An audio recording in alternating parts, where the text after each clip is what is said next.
Dude, I've been watching South Park so much lately. Have you? Oh, yeah. Dude, I fucking lost my shit on the episode where Cartman gets HIV when he's in the hospital. Jesus Christ. And then he goes to, was it Kyle's house? Because Kyle was giving him shit. Yeah, he goes to his yeah. house. He's like, yeah, that's right, motherfucker. And fucking stabs himself and drips it into his mouth.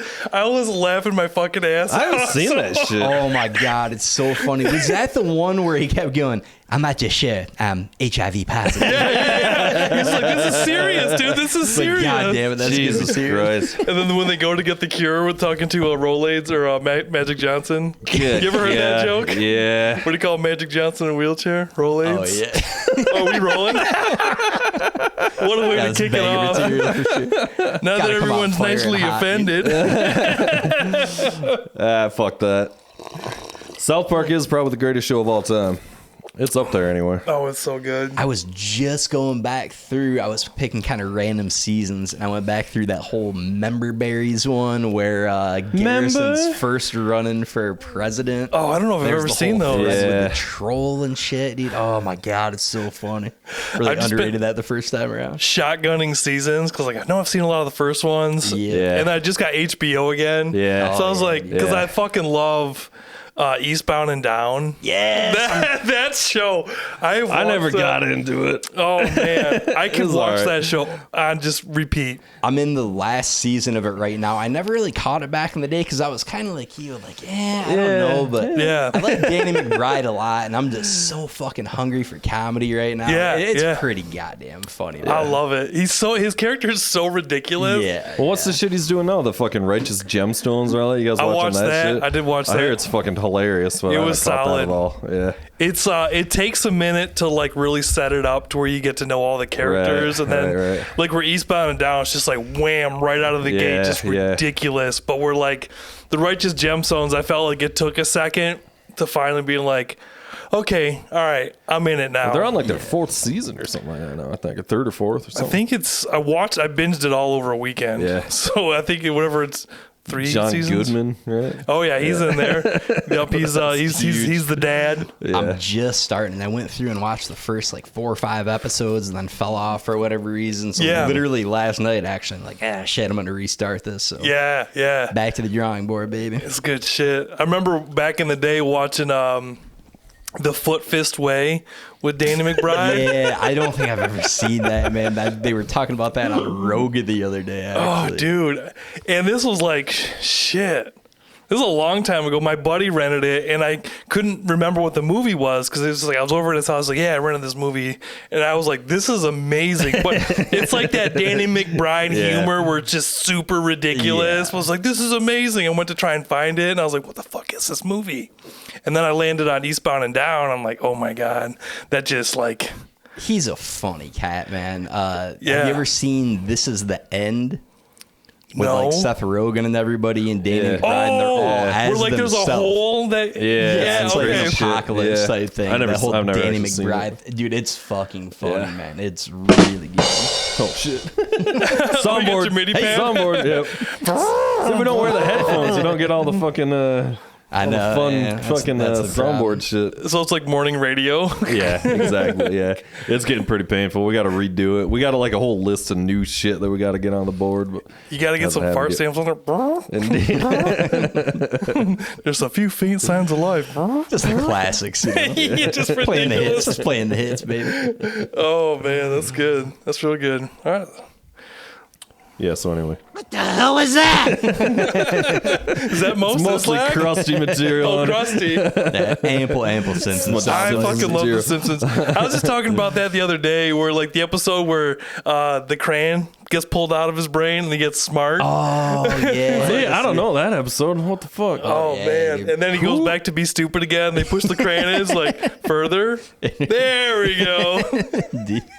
Yeah, Homer's got like, I forget the whole setup, but like he's got a crayon in his brain or something Yup. that they That's discover. hilarious, man. And then they remove it and he becomes like a super genius. And he's like, it's like him and Lisa the whole They episode. just like, vibes oh, the whole really? time. Yeah, and then I don't know, something happened where they had to make him stupid again for some reason. That must be a later episode or something. I don't really catch that. I don't even know. There's so many seasons. 12. Did you fucking watch a lot of Simpsons growing up and shit? You know what's funny? So, like, I grew up, my dad was a pastor, so it was like, I wasn't allowed to watch The Simpsons until high school. And then, like, there was The Simpsons on at 5 and then 5:30. Yeah. And then we watch them back to back. Right. And then that's when I was allowed to watch The Simpsons. So it's like that whole, like, growing up is like we were super sheltered. Right.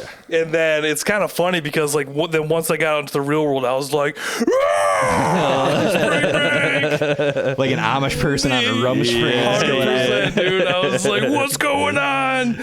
And then I had my few wild years, and then I mellowed out a little bit once I got out of my system. But Right. But yeah, it's funny. But now, like, with my kids, it's like the exact opposite. They know everything about everything. It seems like they ask pure immersion therapy. But they're the most chill kids. Like, they do really well in school. Like, your kids are so great. We're like, well, we talk to them. Yeah. You know? Have a conversation. Like, if shit's weird, it's like, hey, what's going on? Well, I don't this and this. I was like, well, let's figure it out, you know? Right. I just think that's more valuable to be able to have a good line of communication, because I remember as a kid being afraid to talk to my mom and dad about stuff. Yeah. But where it's like, if you guys want to talk about something, like where my son goes, hey, Dad, what's masturbation? I was like, I got you. Daddy's a little bit of an expert in this. Let me break it down. Years of field work on I have no lines on my hand. You see that? Especially Smooth. like nowadays, dude, with all Phones the and influx shit. of Yeah, info I mean, coming in. Like, dude, I don't just have look up kids, right but now. I got to Yeah. imagine that's super fucking important. Dude, Otherwise, they're just constant hearing stuff stimulation. from, outside world. Jesus, dude. It's nuts. And then, like, to hear what's crazy is, like, to connect with your kids, because, like, when you're in your house, like, you're in this little, it's your world, and then you start seeing how other houses are, and you're like, oh damn, these kids are like wild. There's some kids in my son's grade, I'm like, dude, they're out of their fucking minds, because they'll be on like a Facebook, like, messenger group call, and you'll hear some of the shit going on and be like, damn, what's going on in their house? It's like, whew. And then, like, I'll come in the living room saying some super ridiculous shit, and then Tara's like, the kids are on a call. I was like, all right, so anyway. Is that mine on the bottom that's loud as fuck? Oh, yeah, it don't matter. You're good. Woo! Clip game, baby. I saw some shit that was like, you remember when you were a kid and everybody's house smelled weird except for yours? Yeah.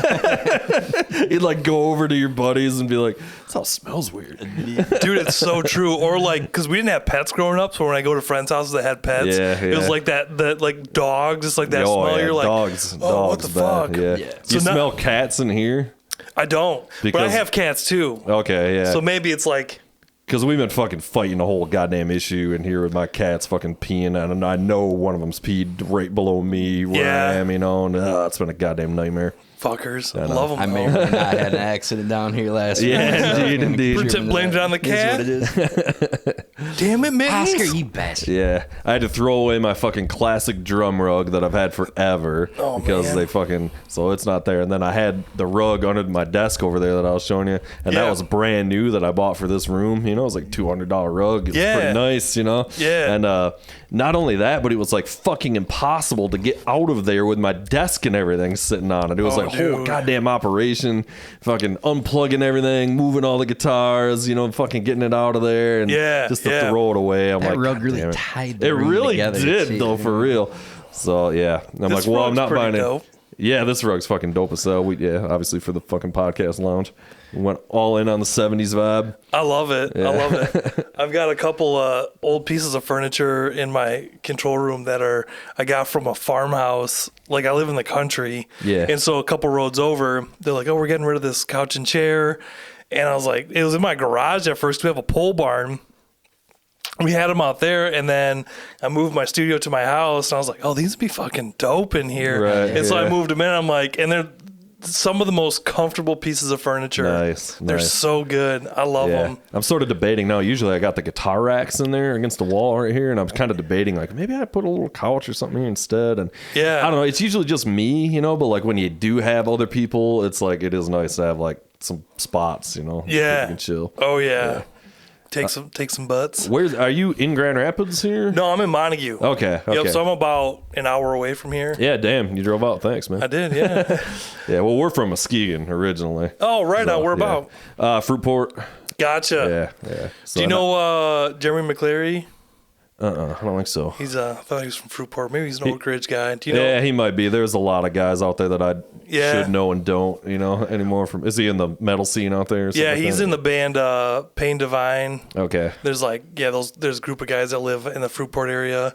Then I feel like Fruitport had a lot of Midwest emo bands out of there. Yeah. That's what we grew up playing. I mean, I was doing that shit when I was, 13, 14, all the way up through I high school gotcha. shit, I had an older brother, and that was so their whole scene. So I was like kind of adjacent to that, Tight, the yeah. younger brother kind of playing Weezer songs and shit, Oh yeah, dude, it's some good shit. Like lately, it's funny where my brother and I have always been connected musically, and growing up, I never really went looking for music. When I started playing guitar, I was listening to the Beatles because shit my dad would listen to, and it's just this is kind of cool. This is kind of cool. And I remember my brother showed me System of a Down, and then he showed me Tool, and then he showed me Mudvayne. Where it's he would go find all the music, dude, check this out, check this out. I was I remember the first time I heard Meshuggah. I used to live in the Thumb, which is super rural. Oh yeah. My Okay. dad's family's from out that Where way back at? in the day. Is that Alpena and that Harbor kind of shit? Beach, and then Harbor Beach. Then moved to Port Hope after that. I lived in Port Hope. No shit. My dad was nice. a pastor in Port. I Nice, graduated from okay. Port Hope with 5 people in my class. Okay. I can't believe you know Port Hope. That's That's where I'm awesome. from. I lived in Port Hope. I almost guarantee my grandpa was at that church. I can't imagine there were a whole hell of a mile. No, that way. what's your That's last crazy. name? What's Shave? Shave, yup. That's a big name out there. Is there? Oh yeah. Oh, yeah, we're what's your kind of- grandpa's we're kind of a name? big deal in the Thumb. Yeah. I'm not You're saying. huge I'm just saying. in Port Hope, man. What's your grandpa's name? Leroy. He just passed away about a year or so ago, give or Leroy take. Shave. But yeah. I should text That's my a dad. fucking good name, dude. It's a good solid Yeah. name, right? Yeah. Leroy, man. Yeah. love Yeah. Some straight up Thumb name for sure. It's a good shit. Dude, Good so shit. anyway, Shave. so I was living in the Thumb in Port Hope, and got super stoned with my buddies. Got dropped off. My brother's like, dude, check this song out, and he plays the song "I" by Meshuggah, and I was just like, Yeah, Meshuggah's changed some dude. lives. I'm like, holy shit. I'd never heard anything like that Yeah. before. I was fucking, at that point, I was 18, 19 years old. I'd Yeah. never heard music like that before. Yeah. And then I was just like, when is this thing going to fucking drop? And there's that, when he finally, kisses the hi-hat, and then it kicks in, you're like, yeah, it was tight. Oh, Meshuggah's a dominant force, dude. They're Especially coming soaking to that in town for the here. first time. I can't Dude, even imagine. Yes. Coming up, man. Yeah. Just some Meshuggah. I remember when I lived in Austin, my brother's like, we wanted to go see Baroness. They were in town. It's Yeah. Baroness, their first 2 records are my favorite. Then I kind of lost interest after that. I've But seen those dudes 6 times. I saw them with all original except for the bass player, Yeah. because their original drummer was my favorite. Okay. I'm not and super hip on their records or nothing. They weren't ever my Blue big record, thing. hands down, is my favorite. Okay. Yeah. And so we went, and Meshuggah was the headliner. It was some opening band that was on tour with them. Then Baroness, then Meshuggah. Baroness fucking Yeah. blew me away. But then Meshuggah, Yeah. we watched about 4 songs. You're like, okay, these guys are fucking flawless, cool. And I was just bored. And I was like, let's just go. I'm not a big guy. I'm not a big concert guy. Honestly, really? Yeah. it's just playing music is just I feel like I'm going to work. Yeah. And I'm like, Yeah. it's just that the mystique is lost. Where it's I like going to see bands I have no connection or interest in genre wise. You 'Cause know, then it holds your interest or something. yeah, I was just like, oh, this is something new. This is something Right, out of right. my scope. Where I would if my wife was like, I want to go see this artist, and then I'd be like, I'm fucking down. And then I go see him. I was like, oh, that's actually really fucking tight. Right. Yeah. That's know? the biggest bonus, man, when you're going to see some band, there's XYZ opening act, and they get up, Yeah. and it's like, holy shit, these guys are whale, There's Yeah. a handful of bands that came across that way, Yeah, for sure. It's It's the first time I saw Ghost. Was that Ghost was one of those. Thrice way back in the day? We saw Thrice open for Deftones. trying to remember And I mean, Deer they were Hunter, kind of hard. Deftones, Yeah, those Deer random Hunter. bands right off the Yeah, bat. they were. Man, I've seen fucking Meshuggah probably 5 or 6 times too, because they were opening for Tool for like 2 years straight. Oh yeah. And so like, and I was catching all them Tool shows, so I was like catching those Meshuggah shows by proxy, and That's it was sick. fucking Meshuggah Live's a lot to in the best possible way. Yeah, It's They're- just like, they're- oh my they God, are it's fucking overloaded. flawless. Yeah. They're like just like the musicianship in that band is just outstanding. That drummer. Is that Thomas Hawk or Yeah. something like that, however you say it? Dude, it's Yeah, so that good. is I remember sick. like after we watched them play, I was like, all right, I got to know about their rig. And so I went deep diving into the internet, and then I Yeah. remember the what's the main dude? For one of them's Frederick. Yeah, something, that and- guy. Yeah. And there's a note like he was talking about. He's just like, well, when you've been touring as long as we have, you kind of figure it out. Yeah. I was like, oh yeah, right, makes yeah, sense. I was indeed, like, yeah. because their tones are fucking perfect. I remember when I go to a show, I usually position myself by like the sound booth Yeah, because yeah, like it's gonna that's sound what, the best. better that's move you. you know. And the guy just had like the most stripped down mixer, and this was like, I don't know, maybe it was digital, but it was like it looked like he had 6 faders, and he was just this old dude, and he just like, and he was just crushing. I was like, dude, this sound is perfect. Hell yeah. I was like, you're so good at this. I like my metal like I like my women, Swedish and heavy, my friend. That's the way to go for sure. My spin on that joke is slow and heavy. My wife doesn't care for that joke.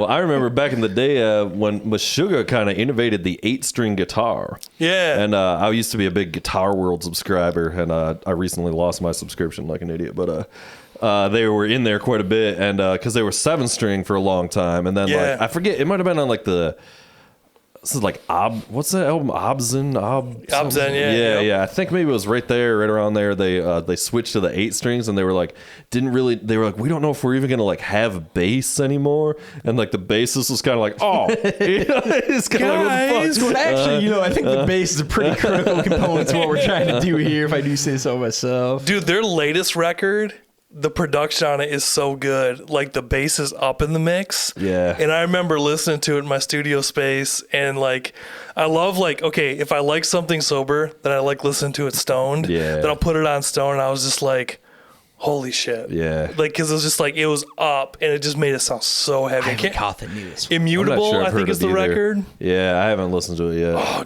that right there, like Meshuggah, like every Meshuggah record sounds like Meshuggah, but like Immutable, like the riffs on that record are just like, oh, fuck yeah. They're Yeah. just heavy as shit. Yeah. I gotta say, like, I know the ripping on the bass player thing's the token joke all the time. Bass is probably my favorite Oh, yeah, instrument, it's- and like I'm a huge Yeah, fucking. yeah. I always say I think I was Bass, meant to I be a love that bass shit. player. Yeah.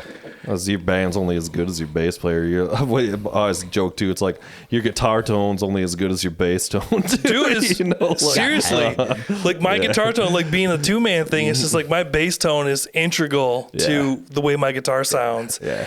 And like that's the biggest thing, like too, is like in the studio is I feel like bass is on some bands the overlooked instruments is like, oh, now we gotta track bass. I was like, you gotta nail it, because like that's Yeah. gonna set up either timing, dynamic energy, Yeah. string attack, all that stuff plays a big role. And I can't tell you, little studio secret here, if a band doesn't nail the bass part, I'll learn the bass part and track it myself. And then I'll put it in and be like, Right, yeah. you want this to sound good. It's just like you yeah. overlooked the bass and just were like, oh, we Yeah. gotta track bass. And I was like, well, bass makes guitar sound heavy, so we He's gotta. like, yep. It's a big. Why isn't this heavy enough? Well, it's because your bass sucks. It's like I Yeah, can't like- bring it up because it's all over, and Yeah. then it's just like, and like there's only so much you can do between like, sliding and matching transients to Yeah. kick hits, and then just like the way you attack the string is a big Yeah, piece, yeah. and there's so many elements that go into that where I'm just like, oh man. Who are your bass guys? Like, who are the guys you really dig bass with? Oh man. Well, I will say this. A long time ago, I did a hip hop thing with my buddy Dane. Do you guys know the band If He Dies, He Dies? Yeah, I know the band, but yeah. So, I've got my cousin Tom was the original guitar player for that band, or not original. So it was like B-Man, Tom, Dane, and Ephraim. And so when I moved over here, I got to know those guys and became really good friends with them. eventually I took Tom's place in the band. Dane and I became really good friends. We were doing a hip hop record. Then he and I ended up starting this band called Dwayne and the Dr. Trio, where I played bass and he did vocals, and I was like hype man. And for me to get my bass chops up, I tried to learn Supertramp songs because I love Supertramp. And then when I was like trying to learn these Supertramp songs, I was like, this bass player is fucking unreal. Yeah. Unreal. Just the way like he moves is like my instincts of like where to move to a note or how to do things. I was like, holy shit. And that blew my mind. Supertramp dominates at an unreasonable. I fucking love those crazy guys. Good. Me too. That was a band I grew up on. My dad was like Supertramp and Roger Hodgson. My dad had his solo records, and so I was like, oh my god. So it's like I fucking love Supertramp. I love like Al Cisnero, the bass player from Sleep.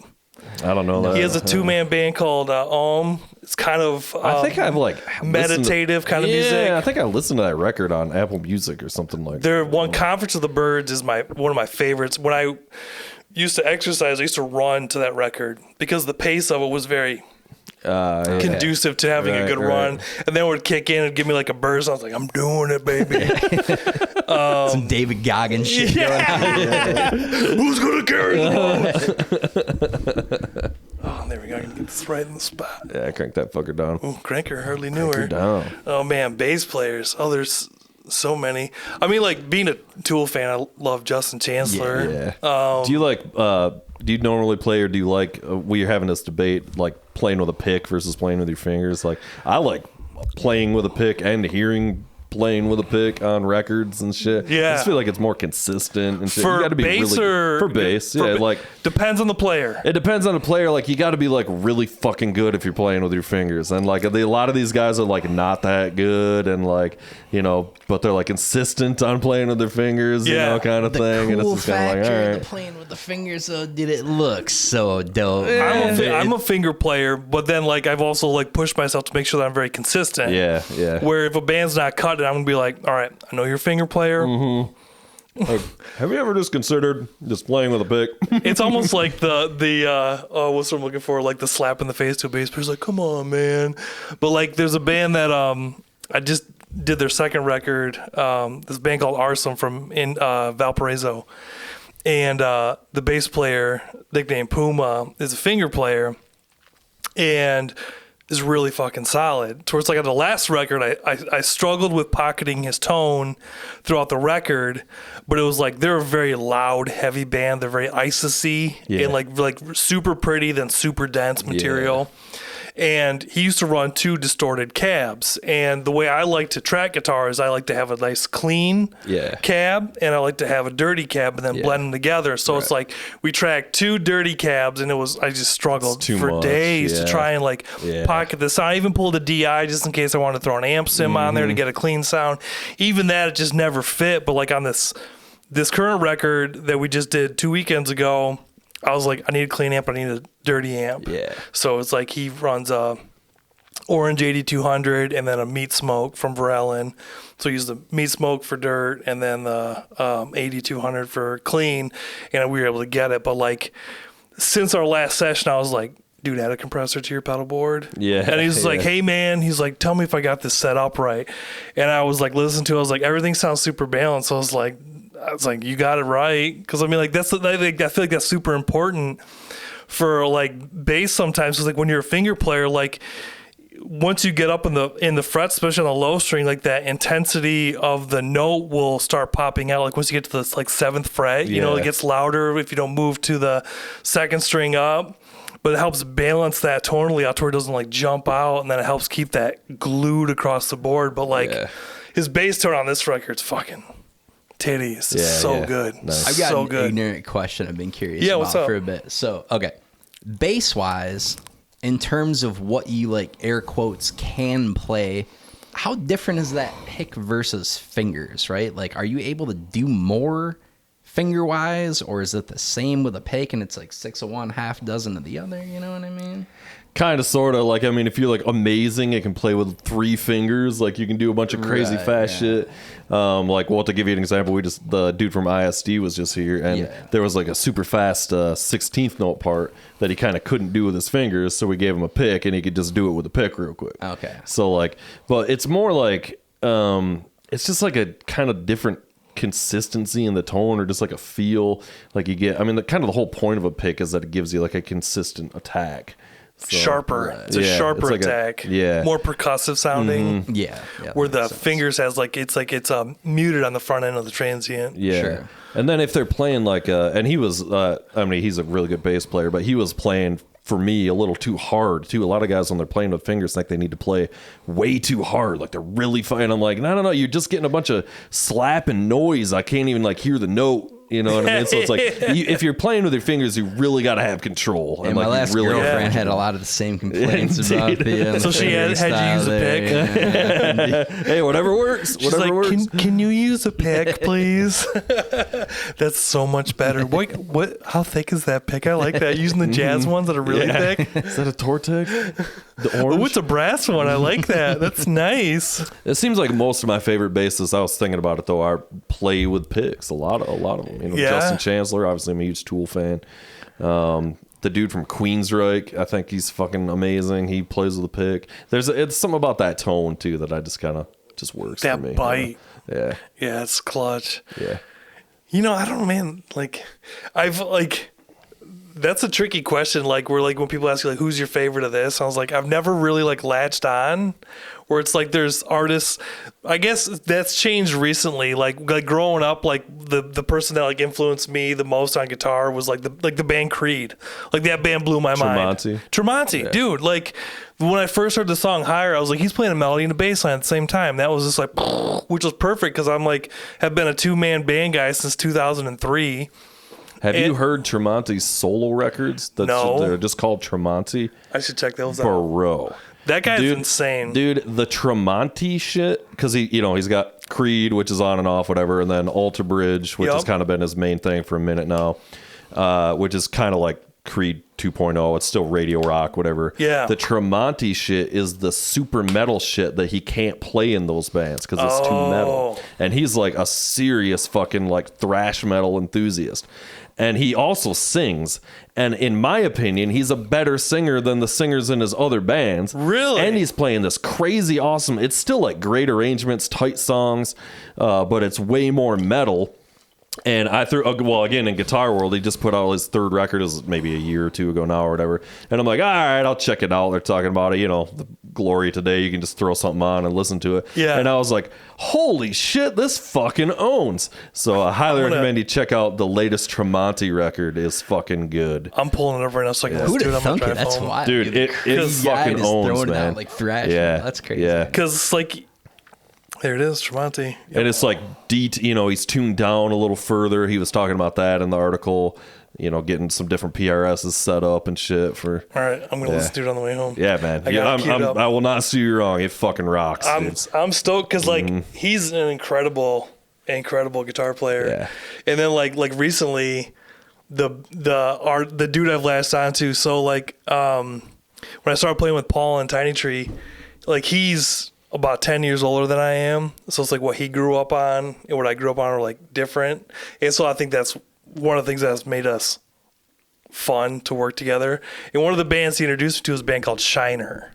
Oh, yeah. And I know all about Shiner. Okay, so then so I was like, so then I learned about Shiner. I'm like, holy fuck. Yeah. And then I got into Life and Times, and that was like, oh my god. So Alan Epley, the singer from Shiner, is the singer guitar player for Life and Times. I didn't really follow Shiner after they, whatever. I think they were doing a reunion here. We played with them at the Pyramid Scheme 2 years ago. Oh hell yeah! And I was so pissed I couldn't make the sound check because the job I was working at the time, I was getting up at like 2:30 in the morning. So I was just like. Just like I want to sleep. Yeah. So it's like we played our set, lowered the trailer up, then I bounced. But their sound check like blew my mind.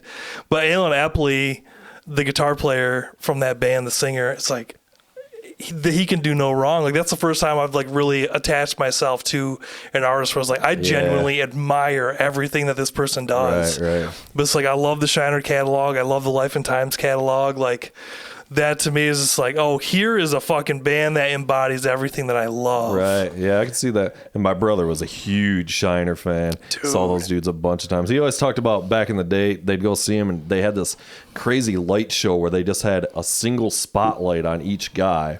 And it would just like turn on and off, like depending on who's playing or something. And he was like, it was just the simplest, kind of dumbest fucking light show, but it just like was perfect. So just how simple it was. I thought that was cool. Sometimes less is more. Yeah, and Shiner's very much that. Do its thing. Yeah, yeah. Shiner. Did you ever hear No Knife?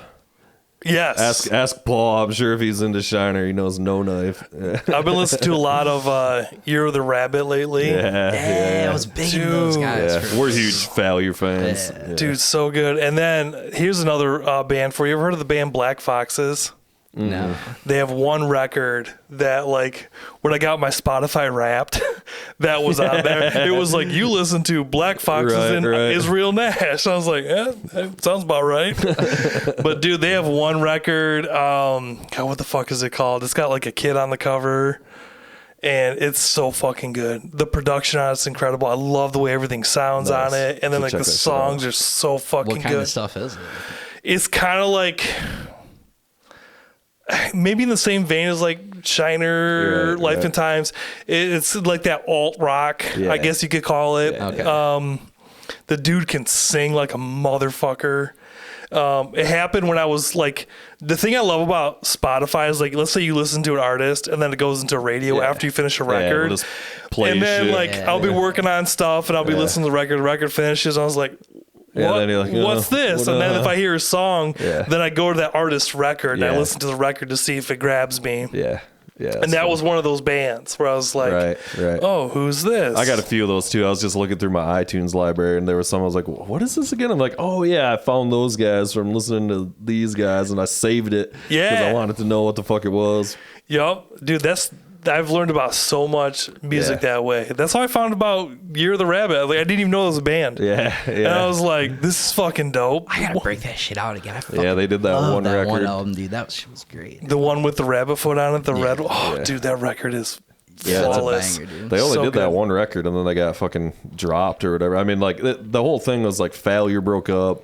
And then they were kind of putting this thing together and they had like, it was on Elektra Records, I think maybe. It was like, they had some like major label backing. And then no shit. It just kind of like didn't go anywhere. You know, it was like bad timing too. Cause it was, well, that's what we were just talking about with AJ. It was like right at the time when rock had just kind of fucking died and everybody's money went into fucking pop stars and shit. So they just cut every like middling act, you know, off of every label and everything. But yeah, that was a fucking really good record. I remember being really roasted one time, and it was like kind of when I first discovered that album. I think I was going off to you and Skoke possibly, and I was like, these guys might be sweeter than Failure. Well, I mean, it's a little more like radio friendly. It's a little more rock, awesome. You know. And the production on that fucking Year of the Rabbit. I mean, Ken Andrews is a fucking dude. The record sounds incredible. I love the way, like, just the way he pockets.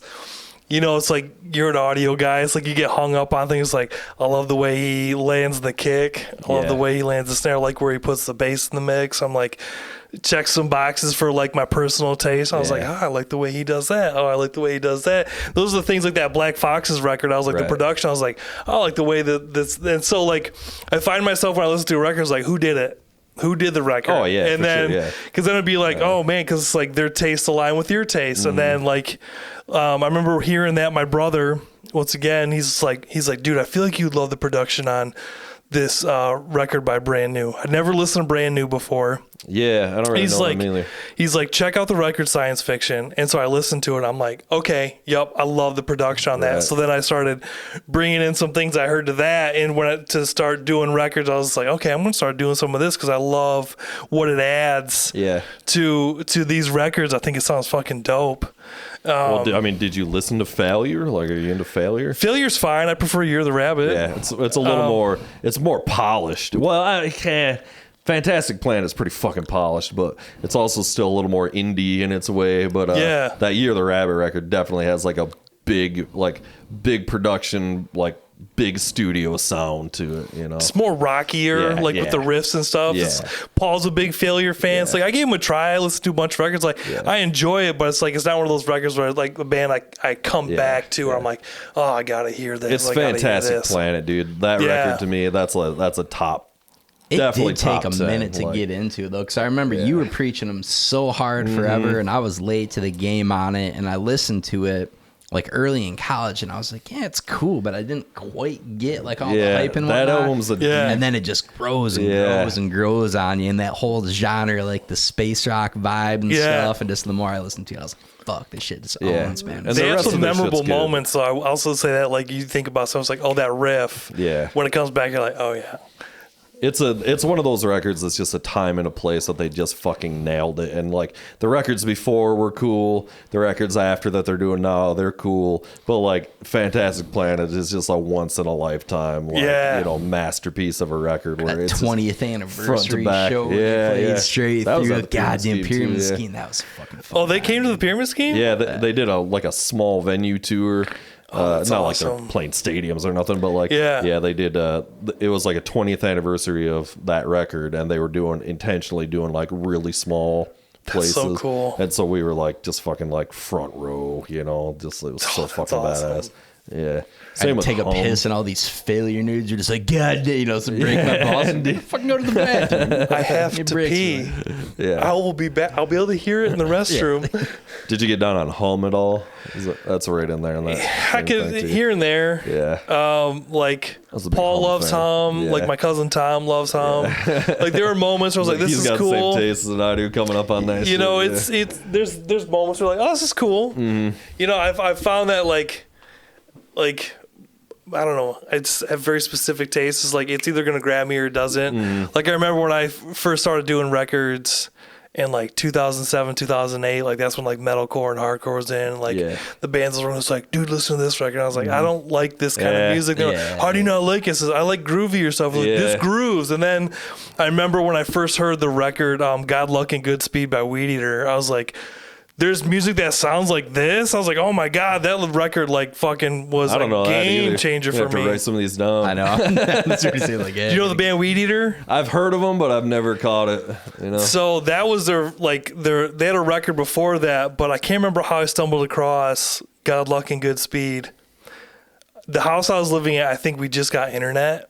And so like I was just on the internet, like looking for stuff, and then I stumbled across that, and then when I heard that, I was like, Albini did the record. Oh, okay. So it's like the production was awesome, and I was like, whoa! I'd never because like that super dense, loud guitar, loud bass, the way the drums are mixed. I was like, this is incredible. It seems like you like that kind of. Dude, it was super cool. And then that was like, I remember like in the MySpace days, like I miss MySpace because I discovered so much good shit through MySpace. And there was a band from the UK called Pombagira that had a 2-track record that was 55 minutes long. And I bought the CD. And my brother and I, when we'd drive to gigs, I had an old Chevy van that was all tricked out.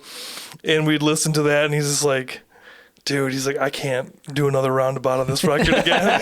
It's like the opening riff is 4 minutes long. It wasn't even prog rock. It was just 55 minutes of verse, chorus, verse for 2 songs. I'm like, but that guitar sounds cool.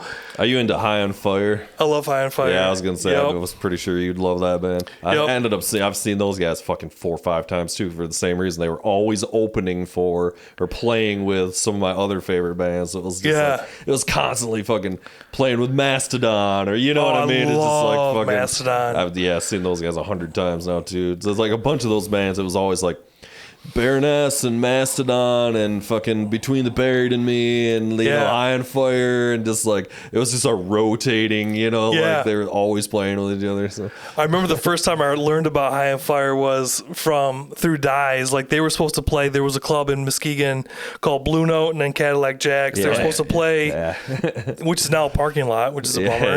Oh, that's right. You guys are from there. Yeah, I've played Blue Note several times. Saw some hilarious shows there too. My first show was April 2007. It was like changed my life, and like I dropped out of college once I got the rock and roll bug. I was like, I want to do this all the time. Yeah. And then So they were supposed to do it at Cadillac Jack's, but then that venue fell through, so they played it in the showroom at Intersection. Oh, okay. And so Iffy was playing with them, opening for them, and so it's like I used to be like their roadie back in the day, just make sure everything was good, because I was the tech nerd. I was just like, I can make sure all your shit's good. And so I remember like at the end of the show, they were talking to Matt Pike, and I was like, hey, I said, really like your music. Oh, Mr. Pike. Yeah. It's a pleasure to meet you. That dude looked freaking haggard as fuck, and his girlfriend always plays with his shirt off. Dude, so fucking badass. And like at that point, like I was just getting into them, so it's like it was cool, but then like I didn't have the love of them like I did like 4 years after that. Then I was just like, okay, now, because like the record, I think they were touring at that point with Death Is This Communion or something like that. Right. Yeah. I don't know the records. But like they have some records after that where it's just like super fucking badass. Seen some before that, but then like I remember seeing Sleep come through the Intersection, and then Paul's girlfriend works at the Intersection. She's like, do you guys want to go to the show? I'm like, I'd love to see Sleep. And I remember thinking to myself, because they run like Cisnero has like 6 Ampeg 810s all live. Pike has, he had like 16 orange 4x12. And I remember thinking to myself, I was like, it's not as loud as I thought it was going to be. I thought it was going to be so much louder. But I was like, this is a nice loud. Right. And it was still cool. Because like I remember when I first heard the record Dope Smoker, I was like, oh, this is really cool. I like this. Or the song, it's one song, it's like 45 minutes. Yeah. And I was like, I liked that one quite I never really like broke out any of their records and stuff, you know. I seem to be like just kind of in my lane a lot of the time too. Oh yeah. Know? Like I just have the bands that I like, and like I try to find new shit, and I do, but you know, like it also seems to be like I kind of just follow the bands that I like. And It's so much harder now because time's so limited. Like I assume it's the same for you, and you're busy with work and busy with this and busy with this project or whatever. So to like sit down and try and find new music is a lot different than when you're fucking. And so much of it's 15 garbage, had nothing to do but jack off. Dude, I know. Like Super Bowl, you know. Paul and I had that conversation where like so much new shit is just like this is like this has been this done shouldn't before. even like exist. I was like, this is it's lame. This like I remember like back in the day, it's like you buy a record from a band, it's like they have 3 good songs and the rest was filler. Because back in the day it was albums. It's like, and I'm an album guy. It's just like I'm not a singles guy. It's like I want to listen to a record. The whole thing. I gotta listen to a record. And so it's like same with you. It's just like I tend to gravitate towards it's like this is what I like. Yeah. And every once in a while, and something might grab my attention. It's like, oh, that's kind of cool. Yeah. I started going backwards too. That was another thing. I was like, instead of trying to discover new music, it was like discovering new music, new to me, but it's old. Yeah. You know, just stuff that I haven't ever went down. Like I've talked about it a lot on here already, so I won't go super into it, but I got super into funk earlier this year. Oh yeah. I just fucking went all the way down that rabbit hole. Yep. Just like, you know, whatever. Just like what bands, your favorite bands were influenced by. You know, so I just started like going backwards and just kind of finding that shit out. So, oh yeah, I went through a big funk phase in high school and college. I remember like being in the Thumb, our entertainment was going to Walmart, and so they had like a Funk 1, Funk 2, and I bought both of them. And I was like, this is fucking tight. Catching the bangers. Yeah. And then when I got to college, that was the first time we had like internet on all the time that wasn't dial-up, and there was a thing called MyTunes, where you could go in, and if other people made their iTunes library public, you could go in, you could rip all their music. And so then it's like I got a ton of music through that, and then like it became like a thing to where it's like you could see everyone else's library, and then you would keep your library like super clean. So it's like, oh yeah, this is this artist, everything's all like detailed out, all the information's added. So I went down that rabbit hole of like, this is all the stuff that I like. And like when I went to school, it was like everyone was into like Dave Matthews, and I'm like, it's cool, like those guys wail, but it's like it never really. I like some Dave. We like those couple 3-4 early Dave records, but I wasn't ever like, you know, hippieing it out on all that shit or whatever. But those records are pretty sweet.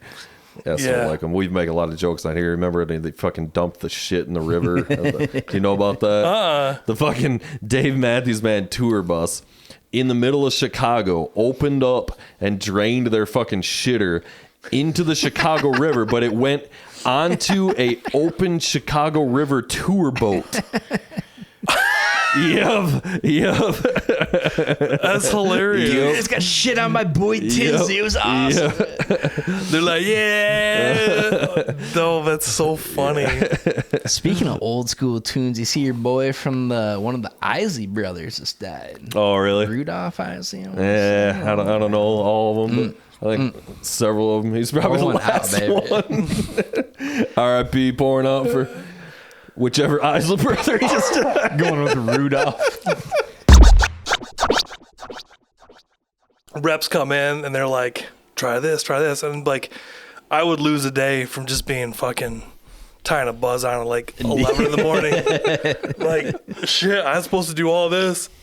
And now I'm fucking humming. I was like, without some good ass shit. It's all part of the job, you know. What are you gonna do? It's like, sometimes you gotta bite the bullet. Dude, I know when I first started there, and then it's like Tara's like, you come home drunk a lot. I'm like, sweet.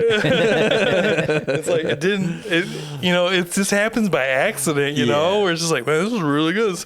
And then like when you start, it's like, let's just keep going, you know. Mm-hmm. Yeah, one of our best buddies works for a liquor distributor, so he's always got that shit, and especially back in the day. What distributor? Do you know? Don't remember offhand, honestly. What if I know? Is he a rep? Yeah, he's some sort of I think rep he's there. like a area manager or something now, but he's a rep until. What's his name? I wonder if I've worked with him. Shane Persian. Shane Persian.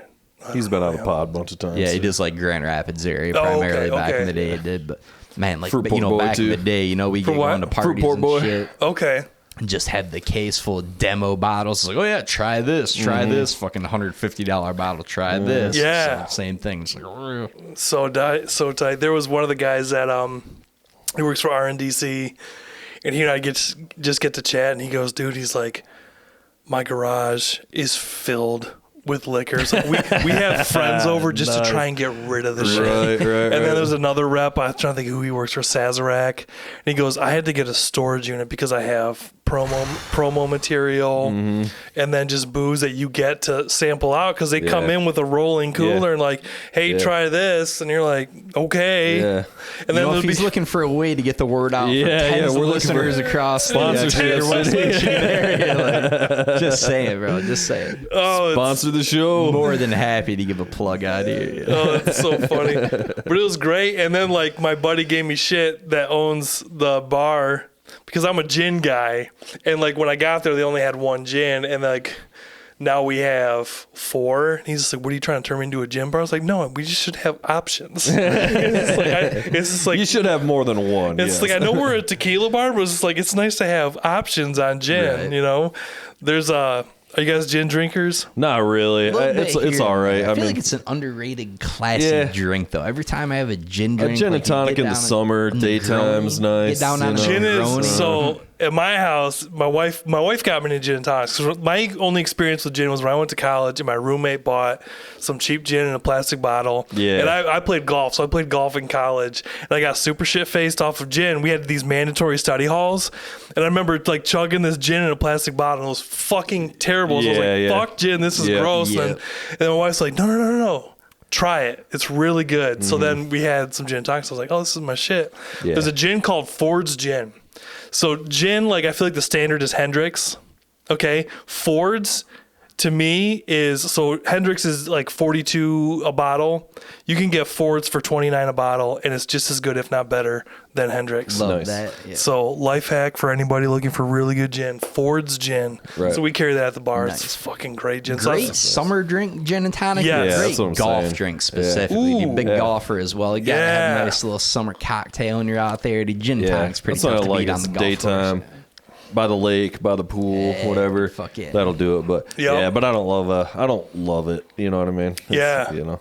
G&T's in the summer, and then the winter it's whiskey and ginger beer. Yeah. That's the household drinks. Yeah. Same type of story though, man. First time I ever had gin, we were up at a buddy's cabin, busted up into the parents' liquor cabin because we had nothing. And it's like, well, it's gin or nothing. And you know, we're fucking idiots, 17-year-old kids or whatever, no idea about anything. Tastes like pine Don't know trees. about mixing. Yeah, we're just drinking straight gin. It's like, whoa, this is the most rancid shit I've ever had. But I've never gotten the pine tree thing. Like my daughter, she's just like, it smells like pine trees. Like I don't ever, it doesn't ever taste like pine trees to me. Well, it's made from literally made from berries. Yeah. The history on it, I remember reading about it was like, so they made gin because when women would stay at home, they didn't want their breath to stink.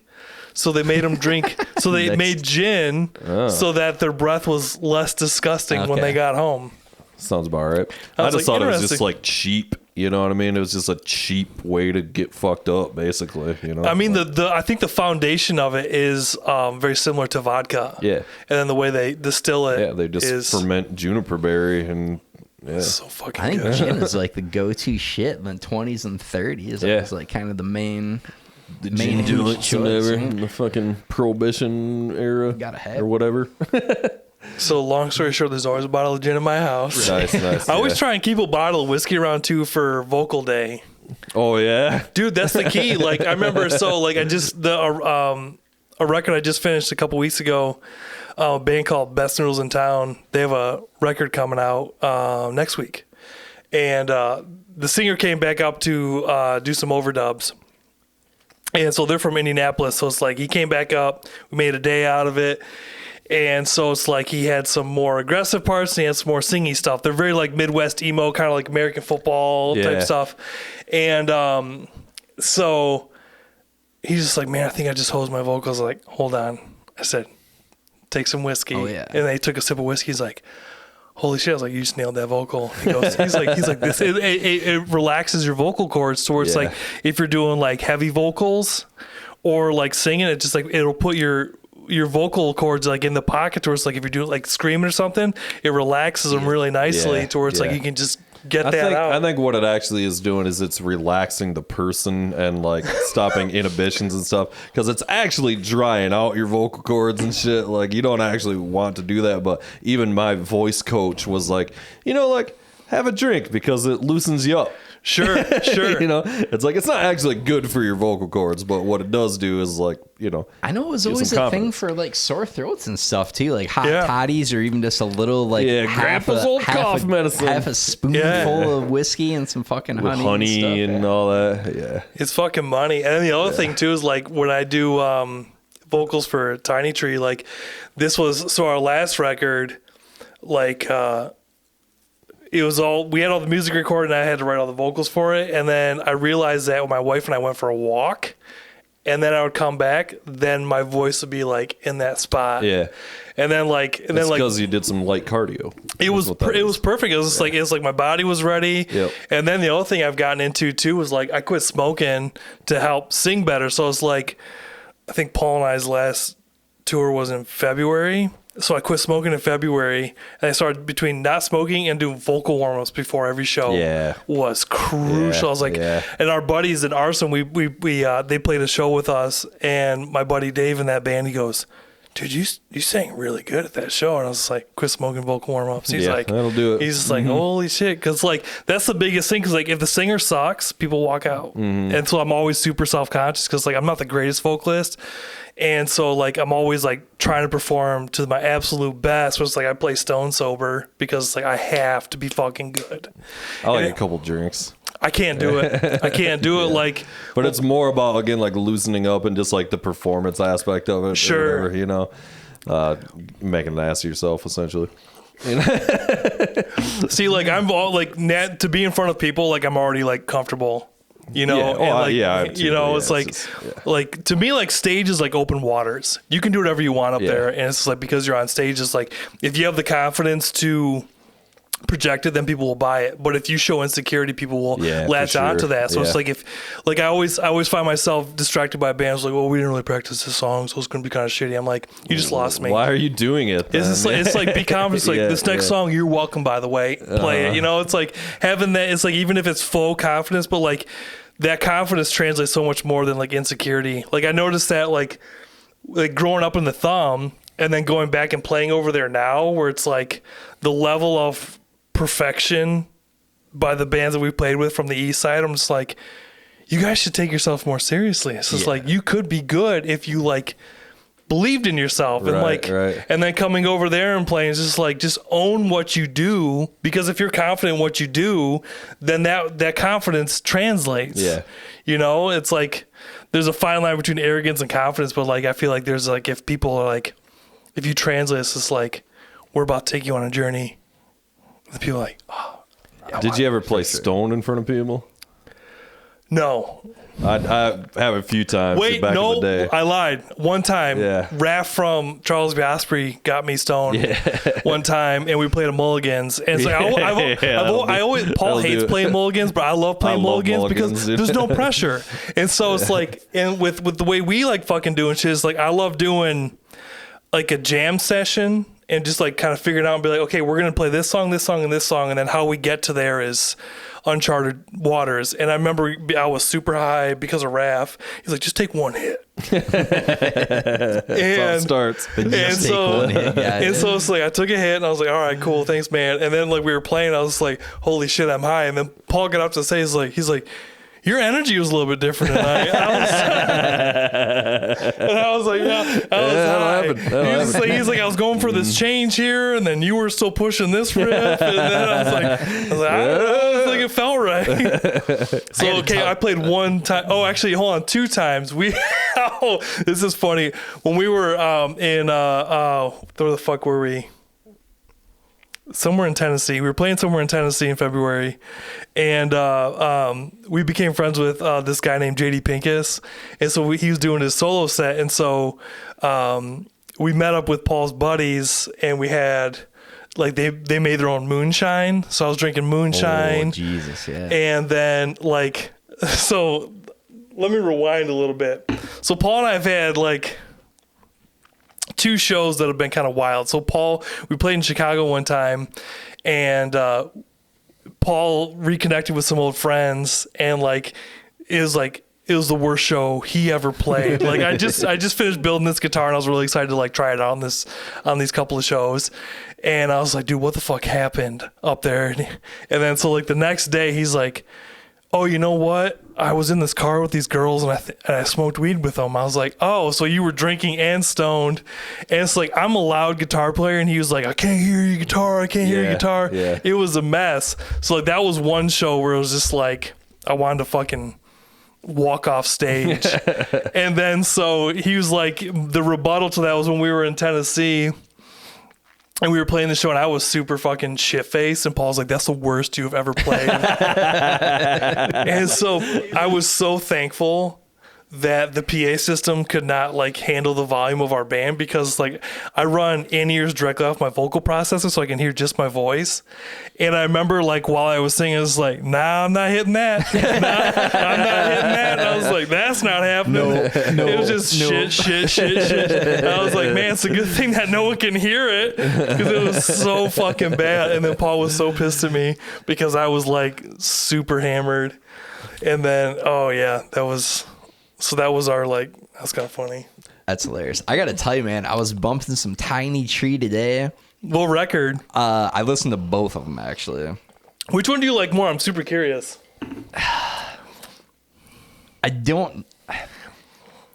It might be the first one, but I'm not sure. It was the first time I listened to both, and I'm real hesitant to make a gut call off of both.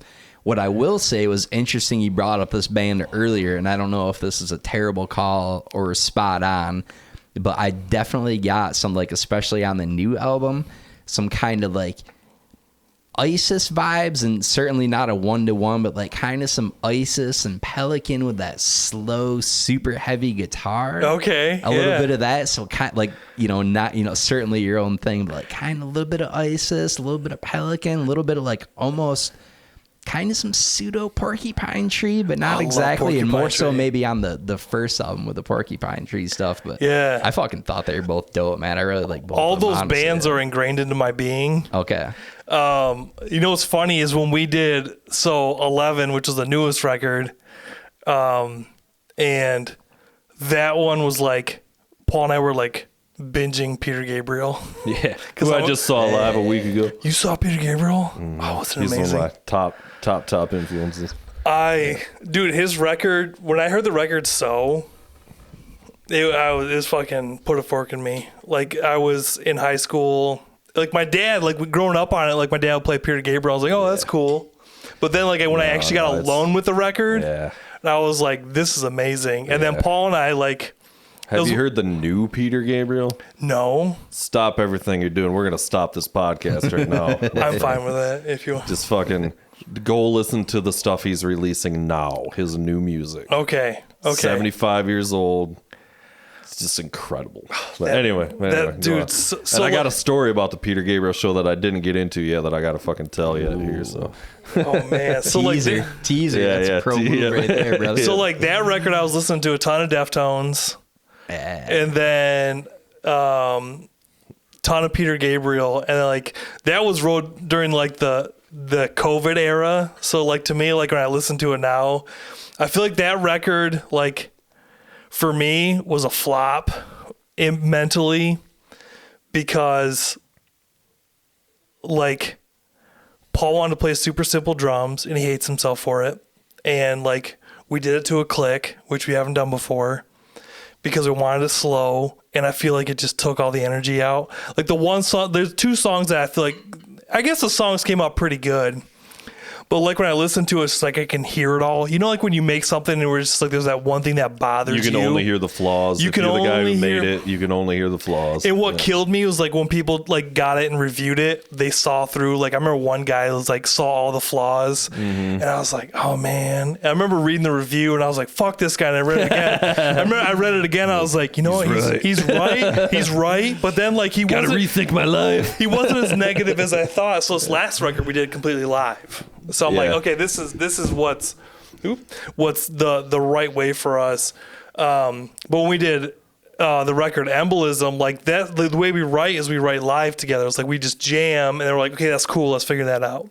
Where when we did 11, it was like we wrote all the music in like 2 weeks, and I was like, all right, let's just track it all, and then I'll just go do everything. Yeah, and it sucked.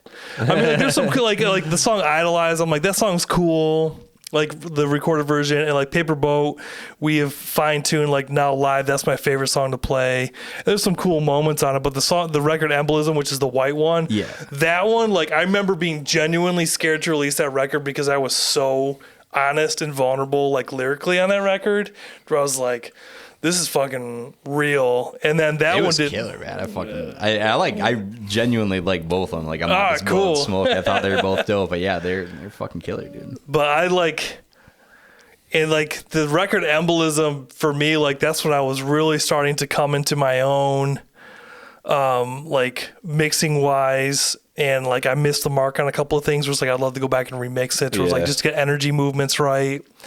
Because that's like now, like that's like the final piece when I'm finishing a mix is I call energy movements to make sure like the impacts are impactful, the gentle parts are gentle, which I nailed that on the record 11 in my opinion, and then like then I mastered that one myself, and then especially for vinyl, where the vinyl on that record, and that was like I was listening to. I went to my Uncle Dave's house. My Uncle Dave was in the Navy, so he had all the badass stereo equipment because like it seemed like any guy that was in the service back in the day had fucking primo stereo equipment because they could buy it for no money. So he had a fucking badass Kenwood speakers, badass turntable. Oh, yeah. And I was at his house. We had somebody else master our record Embolism, and I was like, oh, let's check out this record. I remember listening to it next to like Foghat and Rush and Blue Oyster Cult, and I put my record on, and I was like, this sounds like fucking dog shit. I hated it so much. So then like when I mastered 11, I was like, all right, this needs to have the same impact as like Rush and Blue Oyster Cult and Foghat when you put it on for vinyl, because I find myself if like I've come to detest mastering material that I've mixed because it's like I'm so close to it, where it's like if I'm doing that, I tend to favor on the vinyl master outside of the criteria required for the like the physical implementations of cutting to vinyl. Because like at one point I had a vinyl lathe and I was cutting to vinyl, so it's like then I realized like, okay, these are the physical limitations frequency wise on this. So then when I mastered for vinyl, it's like, especially on like when I did the Jesse Ray records, I was like, if people are listening to the vinyl record, they're paying attention. So I would focus on, I would take the stereo mix and make it so that the mix would land differently for vinyl towards this like especially on Jesse's last record and this new one, like making the vocal a little bit more, the way it cuts a little bit different, make the low end hit a little bit different. That's so cool, taking the care and the time to fucking do it right and differentiate between those different mediums. Because like when you release digitally, it's just like sky's the limit. Like you can push it and you can, get all that energy out of the material. And like I feel like mastering is almost more like a making up for what the limiter is taking away, because the limiter, when you throw the limiter on, it's just like as soon as you hit it, the sides come up, the center goes down, the mid-range changes, and then it's just like, okay, now we need to accommodate the fact that the limiter is happening, and then like make sure that the material is translating correctly from what the mix is. And so like with mastering for vinyl, which I think is way more intuitive, is like you're not using a brick wall limiter on vinyl. You're just using compression and keeping it to a certain point. You're shaping the mono image on the low end, and so it in my mind is such more of a practical implementation of audio for cutting to vinyl, because that's just like it's way more organic. All the highs and lows are preserved. Like I find myself like the way I automate the 2-bus on a mix, I will then carry that automation over on the master to make sure that the peaks and valleys are followed into sort of the impact is still there. And I feel like that translates so much better when there's not a limiter in place, like when you're just doing it to vinyl. And so it's like I'll close my eyes, and if I find myself getting lost in the material, then I'm like, okay, that's right. That's right. If I'm getting carried away by an instrument, I'm like, okay, that's right. Where it's just like I find myself mixing so much more with feel, because if you mix and record with feel, then it seems like the final product seems to come out more better. Jesus Christ. More better. It just comes across better. It's like, there's fundamental things where it's just like good mic pre, good converters, good monitoring situation, all that shit. It's just like you have the fundamentals of everything. But it's like if you capture the vibe and you capture the energy of the material, then that translates so much more than being like, well, technically this is correct. Yeah. You know what I mean? Where it's just like, sure. because like as a typical listener, it's like as a listener, it's like, oh, that song fucking bangs. Yeah. It's the old saying where it's like, how do you fix a shitty snare drum? Write a better song. Yeah. You overlook all that stuff because like, oh, that song fucks. There's a joke about that because it's like the same thing where like it's better, like I'd rather listen to fucking Tool recorded on my shitty cell phone, you know what I mean, than like that sounds better because it's performed better than if you like, why is that more pleasurable to listen to? Because it's just performed better. So even though it's caught on it. Yeah, well, I mean, it's just like, that's what I'm saying. It's like Justin Chancellor's bass sounds better played from the stage 200 yards away into my shitty cell phone. Why is that more enjoyable to listen to than somebody who's, miking up a cabinet, but it sucks? You know what I mean? Yeah. So it's like, I'm just saying. It's the vibe. It's just kind of like. I got to ask my second ignorant question, because I've heard this. I don't know if this is bullshit or not. I assume it's almost got to be bullshit. I've heard that vinyl has I don't know the exact terminology, but just air quotes, like a wider spectrum of sound than CDs, other shit. Like low to high? I don't even I don't exactly think it does. I think it's the other way. Okay. No, it does. Isn't more high end rolled off in vinyl? Nope, not at all. Okay. Actually, so like when we're doing digital, there's a cap at 20K. So you have harmonics. Yeah. So like think about the Mag EQ. You have the air band, which goes up to like 40K. Yeah. So with vinyl, there's no cap. I mean, granted, it's going to roll through some transformers, which creates some frequency roll off, but there's no limiting, because when we go to 44.116 bit, there is at 20K, which is, technically inside of our hearing range of airband, but there's harmonics that happen. Like with vinyl, there is no threshold of the harmonic energy being limited. So to speak. So there is harmonics that reach beyond here. There's I was watching an interview with Rupert Neve talking about when he released one of his consoles, and he brought it to an engineer that he really admired. And the engineer's like, he's just like, there's something that's not right. He's just like, it sounds good, but he's like, something's not right. So Rupert brought it back to his lab, and looked at it, and there was a peak at like 180 kilohertz, but that harmonic was enough to where that could be registered to the ear of the engineer. So where he's just like, so now he's like, I designed all of my studio gear to be flat up to 200 kilohertz. Okay. Because those harmonics where it's like, those are things where it's like, you can pick up on. Like my wife, it drives her nuts because, like, you know, when I was younger doing records, like I couldn't pick up on anything, but now I'm like, you know, I've gotten to the point where it's just like I've invested so much in my signal path converters and all that. I remember when I got these analog converters and I was listening to music, I was like, holy shit, I can hear everything. Everything is so so goddamn key. Is that what you got, the antelopes? Antelopes. Yeah. I got the 32 HD. Yeah. Best money I've ever spent. And like so much so, like it'd be to the point where like before I got that, I had the Scarlett 18920 and complementing extender. And I've come to despise the TL072 op amp because of that thing in my console. But I used to break out mixes onto my console and do like stereo summing and then bring it out through my 2-bus on my board. And I remember I was doing a band right after I got these converters. And I brought the band out on my console after I had a running mix in the box. I was like, running mix in the box sounds great, so let me break it on my board. Pull it on my board, and I was like, this sounds like fucking dog shit. So then I went through and I hot rodded my console some more to make up for it sounding not so desirable.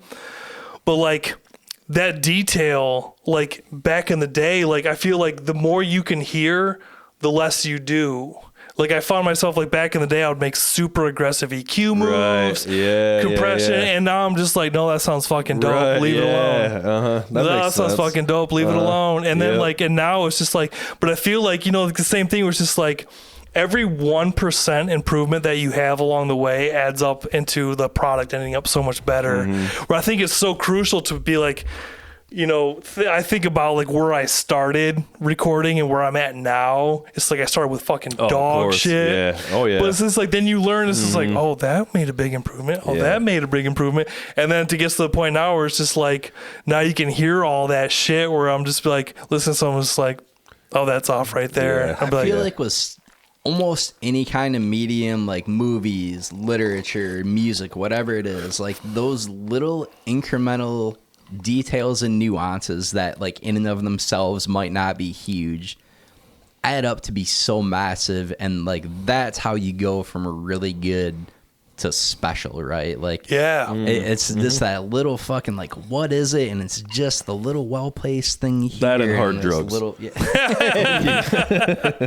of that sweet Chiba. That sweet Chiba. Dude, I find myself now like it's like I feel like you could resonate with this. Is like, you know, as a, you know, engineer, it's like you're always pushing yourself to capture things as accurately as possible. And then now it's like I'm at the point where it's like, okay, I know how to capture this stuff really well and get the sound that I need. Where like, I remember for a long time, I was just like, all right, I really need to learn how to capture a kick drum really well.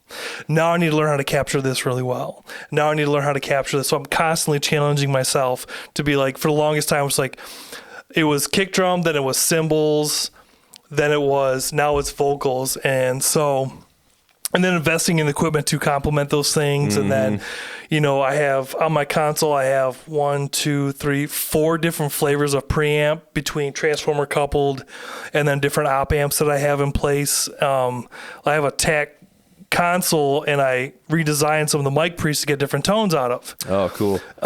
So I was going to ask you what you're doing for mic pre's. I'm into the 500 series shit.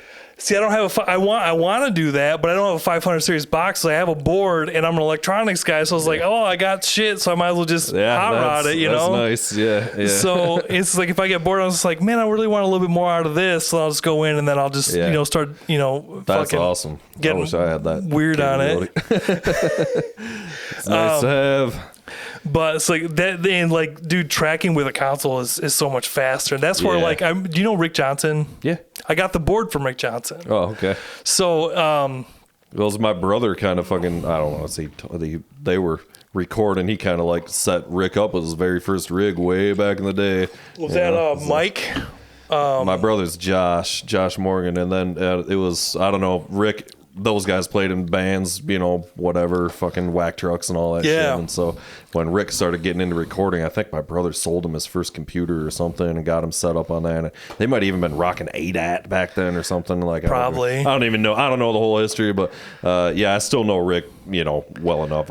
You know, whatever. And went over to his studio probably a couple 3 years ago, something like that, and hung out over there. Dude, he's got so much cool shit. Rick and I have had. I love the dude. So like this was great. So he got a new to him console, and he had the board I have now was his main board. And he goes, "Hey, I got this new board. It's not working." He's like, "I know it's this." He's like, "If you fix this for me," he's like, "I'll give you the tack." So I was like, okay. Okay. So I repaired his board. Right. Then and I remember dropping it off. He plugged it in. He's like, all right, cool. It's fucking working. So he gave me that board. So then I got that board for free for repairing his. Hell yeah, dude. And then like, because I'm a fucking electronics nerd, like every once in a while he'll hit me up. He's like, hey, this thing is really fucking making me scratch my brain. He's like, can you help me figure out how to fix this? And nice. We'll go back and forth. That's awesome, man. Yeah, fucking dude. I got no skills with that shit at all. I've retubed my own amps and shit, and that's it. You know what I mean? And that ain't a lot, you know? There's so many parallels between electronics manufacturing or designing and recording or like engineering music. Yeah. It's just like if you understand the fundamentals of like, it's like think about phase. There's phase shifts in circuits. There's, you know, frequency management. How do you like let's take that pedal for instance. Like there's a lift at 86 hertz. That's where the knee is on the high pass in that circuit.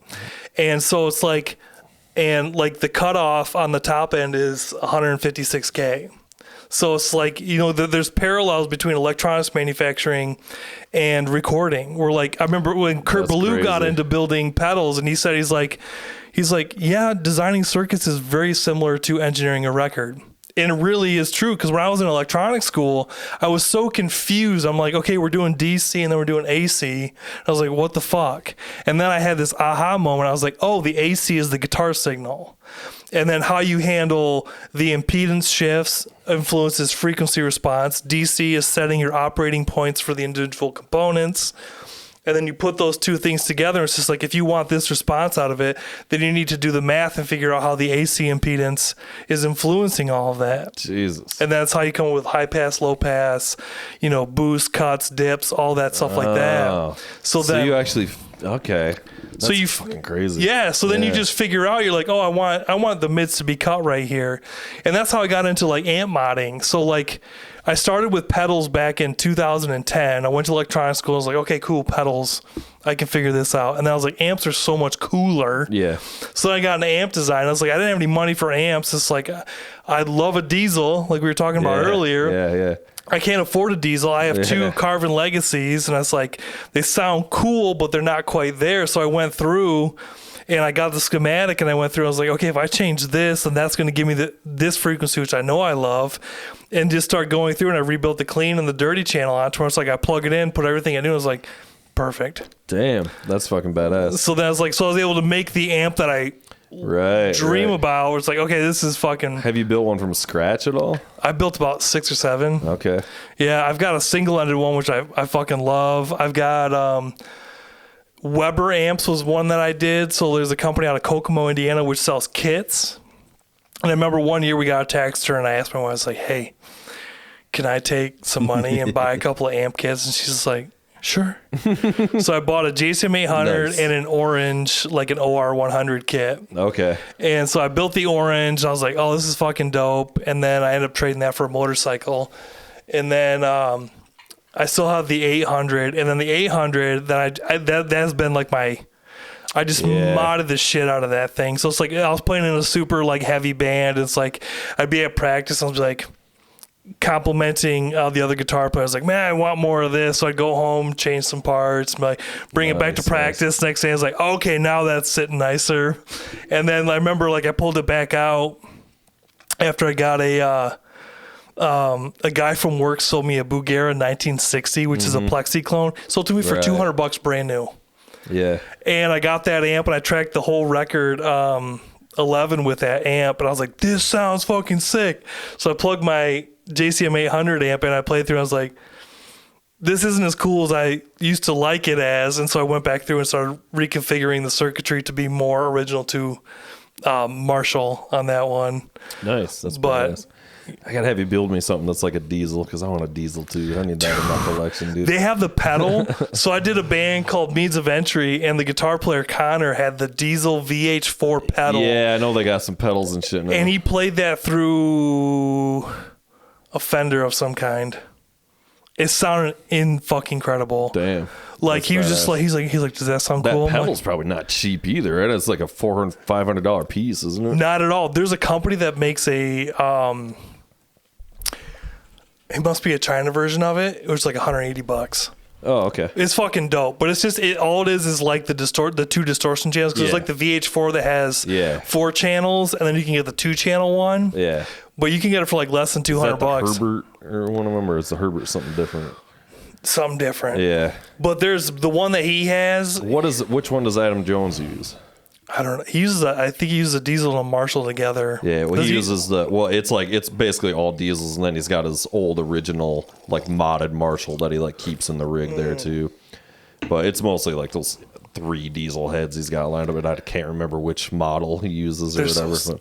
Because I prefer amp distortion over pedal distortion. Oh, me too. That's the one thing I had to sacrifice moving to Helix Live was amp distortion, because I used to use amp distortion when I played tube amps live, because I would play live though that's why everybody's going to that shit, but to me it just like it ain't the fucking same. I don't care how good those modelers and shit get and the Helixes and everything. Like I've thought about it several times, like, oh, maybe I should just fucking drop the money, get an Axe Effects or whatever and plug it in and stuff, and then I'm like, you know what? No, I fucking love real amps and I love microphones, and like, is it more of a pain in the ass? Yeah, but I think that's the fun of it, and it's also like it's my shit, like I got weird amps down there, like it's some weird shit, and like throw up what this microphone's gonna do on it or whatever. Like that to me is kind of the fun. So if it's just like everybody's on the same goddamn preset on the fucking thing, it's kind of like it gets a little stale to me, Oh, dude, like I ran into was like, I run my rig is stereo, even though it's clumped together, and then a bass amp. So I had 3 tube amps. Yeah. Thing I ran into was my tube amps were getting beat up in the trailer without cases. I shattered a couple of tubes up when we were out on the road. Yep. And then lugging shit, consistency. And I remember we were playing a bar down in Wilmington, and I used to play with my amps dimed. And the problem was we were on that stage, I was like, my amp's quiet. And so the thing I craved was a couple of things, which was the motivating factor for me to move to Helix rig. Was the first one is like, if I'm going into a solid state power amp, I have fucking clean gain for days. Like if I need to be louder, I can be. If I need to be quieter, I can be, and I still have that breakup like a tube amp. The other thing was I would have sections of songs where it's like I would go click, click, click, click, click, click. Where now it's like one click. touch switching, key. And so that was crucial. It's like when I click my what I call full dirt, I'm kicking on additional noise gate on the bass, a bass boost, a mid-range boost, 2 distortion pedals, and additional gates on my distortion side. So it's like with one click, I'm activating 5 or 6 things. So it's just like, bam, here we go. Where before it would be like, click, click, click, click, click. Nah, fuck all that shit. It's so much easier. And then now the other thing too is like, because I spent so much time recording, now I can keep all my amps at home and use them for tracking. Serviced. And then it's just like I've got the Helix for live, which just sits in its rack case. And it's like I can just leave that. Oh yeah.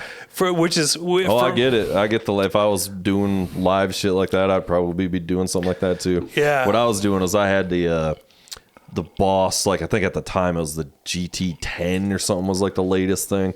I still have it. It was basically like their footboard. Yeah. And but I was running a MIDI switcher to switch the channels on my amp. So I was just using basically effects. But then with the MIDI switcher, so it was all about one touch switching. So it would change the channel on the amp and then whatever effects I had on it. And because I was singing too. So it was like, and our songs were very like, had to drop, like it would go to like a clean sound, like heavy to clean, like full on sound change. Yeah. Verse to chorus or whatever, and then into a lead or whatever. So like for me, it was like there was no other way. I had to have one touch switching. So that's and it worked fucking great. I mean, like it's crucial. And yeah. and again, because it was also still had like amp distortion too, because we were playing. This was way before all this modeler shit was all the rage. So, and I was using the triple rec. It was the dual rec, but it was that 3-channel, like that model I got on there. It was just a dual rec version. That's what I was using. But yeah, like I was saying, that fucking amp like crapped out on me a couple of times on stage and shit. And it's just like, so that's the trade-off, and that's why now everybody's fucking just you got a backpack with your fucking whole stage setup in it, and just throw it on the floor. But they're fine. It's fine for the live thing, but it don't sound as good. Still needs cabs on stage, in my opinion. Like, cause I did live sound for a lot of years. Yeah, I without stage volume, it's crucial. There would be. I had so many bands come through. It's like, oh, your job's gonna be easy tonight. Everything's DI. I could not get a fucking vibe out of a DI guitar to save my life. I was like, I need something to play off of. It's like, with Beating in the Room, it's like the room was like 400 size room that I ran sound in for a long time, and it's like, okay, I got the drums vibing, bass is vibing, cool. Then the guitars were all DI, and I'm like, they just sound thin. It's like, it still sounds fucking stupid. So it's like, it needs a fucking cab. Even if it's quiet, it's just like, it's like, to reinforce that sound, like having the amp sound come off the stage sounds so much better. Really does. It's night and day. It's like, oh, you sound cooler if you have a fucking cab. Well, too, it's like you hear, because especially if it's with a live drum set, you're hearing the acoustic of the drum set, and then it's like you're just hearing the guitars and everything out of the PA, which is usually over on the sides or whatever, or, it's subs and below or stuff, but it doesn't fill the room the same way. Yeah. And like, do you know the band Catatonia? You should check out Catatonia. Amazing records. They're pretty sweet live too. We opened for them once. They're fucking great band, but they're all fucking, they got rid of all their amps and shit. So like last time I saw them, I can't remember who it was, but they were one of these bands, something like High on Fire or something, where it's like super fucking loud, tons of sledgy shit, giant fucking refrigerator cabinets on stage. They're just blowing your fucking ears off, right? So they open, and then they're done, and Catatonia comes on, and it's like, in some ways it sounds like better, because it's like the mix is like real clean and everything. Yeah. But it was just like, there was like no fucking presence at all in the sound, and going from one to the other, like it was noticeable, and it was just kind of like didn't vibe. And it's like, you guys can still have a fucking amp on stage. Like, you're a big enough band where like it doesn't have to be a monster rig, but like have something, like just throw that energy. It needs that energy. I gotta piss. We can take a break if you gotta pee. I gotta pee. Hey Matt, how are you? I'm pretty good. It's been a while. I feel like been a hectic handful of weeks. It has been. We had some crazy guests in. We haven't really talked about things that are happening in the world. All the comings and goings happening in the world right now, if you will. And you will. Things are pretty... I've been known to go and come. Did you just go? All in one night. And I came. Things are getting crazy out there. I'm wondering if you can kind of catch us up on what's happening in the world. Let's do a little something to get people up to speed. The Dangerville podcast presents News of the World. Let's get right to it with some 4-week-old news coming back for stuff that hasn't been relevant for many weeks at a time now. And my friend, I'm going to take a page out of your book earlier. When you were speaking, I was listening. No more of this shitting on the jokes ahead of time. These are bangers, consistent bangers. We're bringing the funny this week. That's all there is to it. Are you ready? Yeah. Are you pumped? Dang. Are you No, dude. These jokes are going to be great. Dang. Yeah, let's hear it. Let's hear it. Bastard. All right, boys. First up on the docket, we've got Freddie Mercury auction brings in big bucks. Ooh. Okay. Did you see this one? Did you hear about this? Nice. So a recent auction of Queen singer Freddie Mercury's belongings included items such as a prized piano he used to compose Bohemian Rhapsody. Nice. A massive collection of his flamboyant stage costumes. And a gold Cartier brooch with the words Queen Number 1 given to each band member by their band manager after the song topped the charts. Okay. Yeah. Also found in the collection was a handwritten note from Mercury himself, which said, "Bitch, please, when it comes to being the number one queen, my bandmates were competing for second place at best." Because he's gay. All right. Moving right along here. 600,000 gallon wine spill transforms Portuguese town into a flowing river of red. Did you see this one? I might have saw suspect he did because he sent me a note on it like a month ago. Excellent. So, Yeah. Presumably you did indeed see this one. So, residents of a charming coastal Portuguese town were left in astonishment as their streets transformed into a river of red wine after two tanks from the Levira distillery unexpectedly burst. Oh, that's tragic. Sommeliers described the streets as oaky, full-bodied, and fruit-forward, gentlemen. Yeah. Not my finest work there. That's gold, Jerry. We're going to give one of those.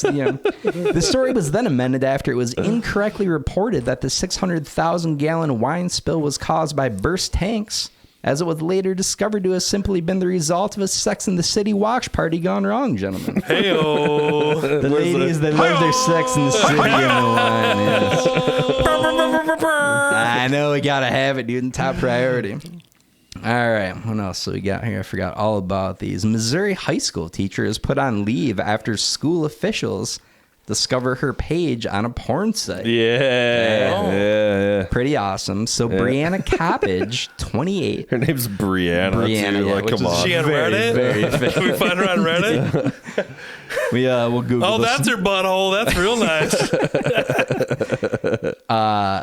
So she taught English at St. Clair High School and said her teaching days are probably over after school officials discovered that she was performing on a pornography website to supplement her salary.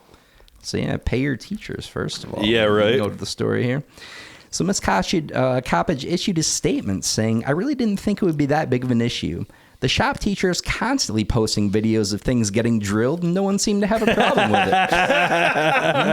That's gold, Jerry. Gold! You are correct, sir. Double whammy, boys. School officials noted that in fairness to her, much more extensive research would need to be conducted on her videos before they could come to a conclusion. Much more extensive research. Yeah. I'm ready to take this research in my office. Yep. Like many of the stories she's had to grade over the years, her videos were a little short, lacked a clear storyline, and had an underwhelming climax. Hey-o. I give them a C+ personally. All right. This one's debatable. We'll go ahead and roll it anyway. They're all debatable. Don't be ridiculous. This is banger material, and you know it, my friend. Record-breaking astronaut Frank Rubio finally returns to Earth many weeks ago at this point. It's a very old story. Very old story.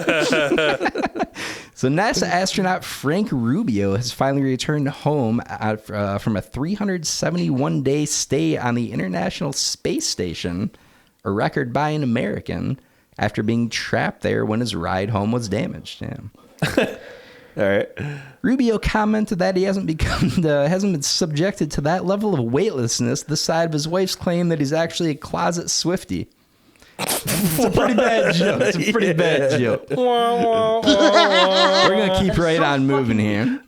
Rubio and two Russian cosmonauts had to be pulled from the capsule and carried away because they were unable to walk due to their extended stay in microgravity. Mm-hmm. The press asked him if his legs have ever felt that wobbly before, to which he replied, "Many times, bro.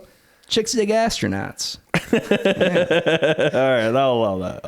Alternate submission. My legs haven't felt that wobbly since the morning after I wore my NASA jacket to a sorority party. I was debating between the two. Neither one's it's that kind of the funny. same joke. And finally here, when I like asked this how it guy's felt style. to be able to view the Earth from that perspective for so long, Rubio said, "It's simply breathtaking, truly a sight to behold, though it pales in comparison to the beauty of Uranus." Nailed it. Episode ever. Thanks, comic book guy. And last but not least, ladies and gentlemen, the National Zoo is saying goodbye to China's famous pandas. Did you see this one? This one's kind of a bummer, yeah. Oh. So the Smithsonian's National Zoo is bidding farewell to its beloved giant pandas, which were on loan from China and are now being returned home and reunited with their relatives. Yeah. As expected, many were sad to see the Pandas go, with one disappointed child saying, if you want to take something away from America that's black and white, couldn't you have picked something that no one cares about seeing anymore? Like Mariah Carey. And that, ladies and gentlemen, is yours. The Dangerville Podcast presents News of the World. No, fuck that. Those are bangers. That Mariah Carey. Let's not bring Mariah Carey into this. You know it. Mariah Carey is finest a fucking joking that's ever been done on this here. If Mariah Carey propositioned me, I would say yes. And Mariah Carey makes me feel pretty funny in the pants region. Oh my god! Yeah, I love the holidays. Christmas is coming, boys. Oh, me too. Dude, she's so fucking hot. And I'm gonna say I like the chunky Mariah Carey better than the thicker old, is thinner better. Mariah Carey. Thicker is better. A little extra 100%. meat on that. I haven't seen her lately. I mean, like, she's still looking good. I mean, I'm sure she's still looking good. But. It's always nice when the weight lands in the right places too. Exactly. Yeah. You know, some people can just carry a little, and she's not obese by any means. Yeah. It's just a little extra thickness in all the right places. Oh man, it's like Mariah I'm 30 Carey. pounds overweight. Are you? Yeah. Are you? We all appreciate it. Yeah, you're 30 pounds in all the right places. Sister. Dude, I worked at Starbucks for a big chunk of my life, and there was a girl I worked with, and like she was fucking thin as a rail when I worked with her, and then I ran into her a year or two ago, and like she had a couple of kids, and I was like, holy shit, and I was like, dude, all the weight you put on landed in the right spots, and she's like, thanks. I was like, you look fucking good. I was like, you're so. Yeah. I was like, oh my god. Some chicks just carry it real well, man. It just works. I think she has a little bit of like Latin in her. Oh yeah. And so Oh, like I feel like yeah. Latin women usually like if they put weight on, it always lands in the right Little spots. big booty Latina action, dude. Oh, I couldn't be more of a sucker. I'm gonna need to take 5 real quick, guys. I gotta get something out of me. Where's that bathroom at again? Where's that? I'm gonna go paint the walls. These walls were actually dark brown before, but now they're kind of a creamy white. My bad. I had a lot pent up, but had to get it on out of me. You know what I'm saying? Just a real big old mess. You know, just nothing too crazy. Remember earlier I was talking about how I have no lines on my hand. I don't know if we were recording that. I'm confused and aroused right now. I'm not exactly sure what to say. My favorite thing is like I say a lot of fucking weird shit to people, and when like people tell me things I tell them, I'm like, and I don't remember half the things that I say. Like I had a band at the house, and and so the night before I didn't realize I was saying this to him. I was like, will you just rub my belly like I'm a cat? And so the next day we're like in the basement, I'm like miking up cabs, and the one guitar player goes, he's like, hey, he's like, will you rub my belly like a cat? I was like, oh dude, that's fucking hilarious. Like, I've been saying that to people lately. And he goes, yeah, you said that to me yesterday. I was like, oh, that's the best. Or I love it when I run into people I haven't seen in a long time. They're like, yeah, it's like, I remember you said this to me and it was super fucking weird. And I was like, I don't remember saying it, but that sounds like me. Oh yeah, I'm hilarious. That's right. That's awesome. Because I just say a bunch of fucking stupid shit all the time. There was this one time, this is a great story. We play with a band, and so like when I shake people's hands, I bring my middle finger in and I do the tickler. Rub. Yeah. And so like to me, like that's a good tell to be like, is this person cool to hang out with? Like, do they have the same sense of humor I do or not? And so this person, I did that to him. I was like, hey man, looking forward to playing with your band tonight. And I did that to his hand. He's like, what the fuck? And he like freaked out. And so like I didn't see him like the whole night. He played, like didn't hang out, didn't watch us play. And then some friends of ours played with his band quite a bit. And so like I'm really good friends with the band that he was playing with a lot. And I was like, I told him that story.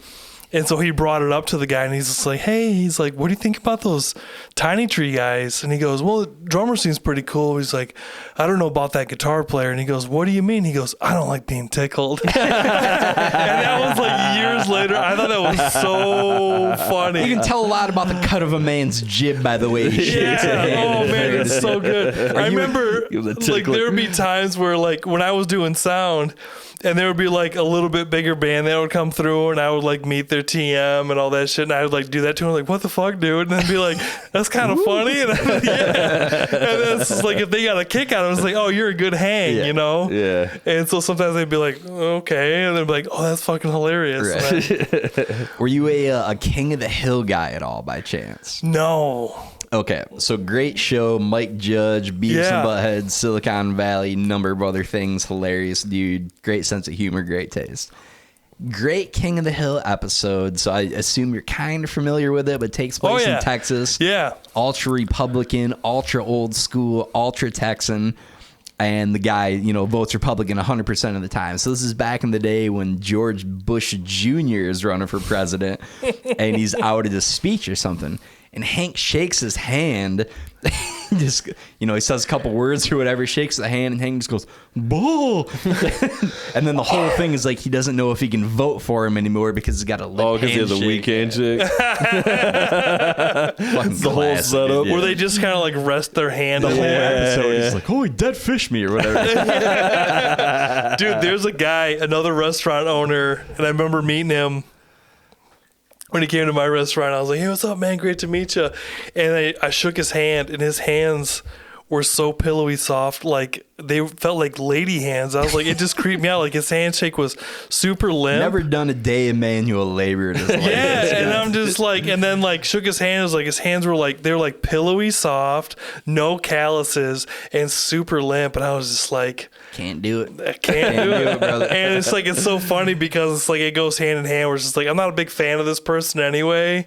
And then like shaking his hand was like, that just kind of like drilled it home. That's what I'm saying. You know a man by the handshake. Now, if you're fucking around and doing a little something, that's a different story. Dude. But a guy with a limp handshake, dude, that's a motherfucker I can't trust one bit. It's just weird. Shake a hand like a man, goddamn.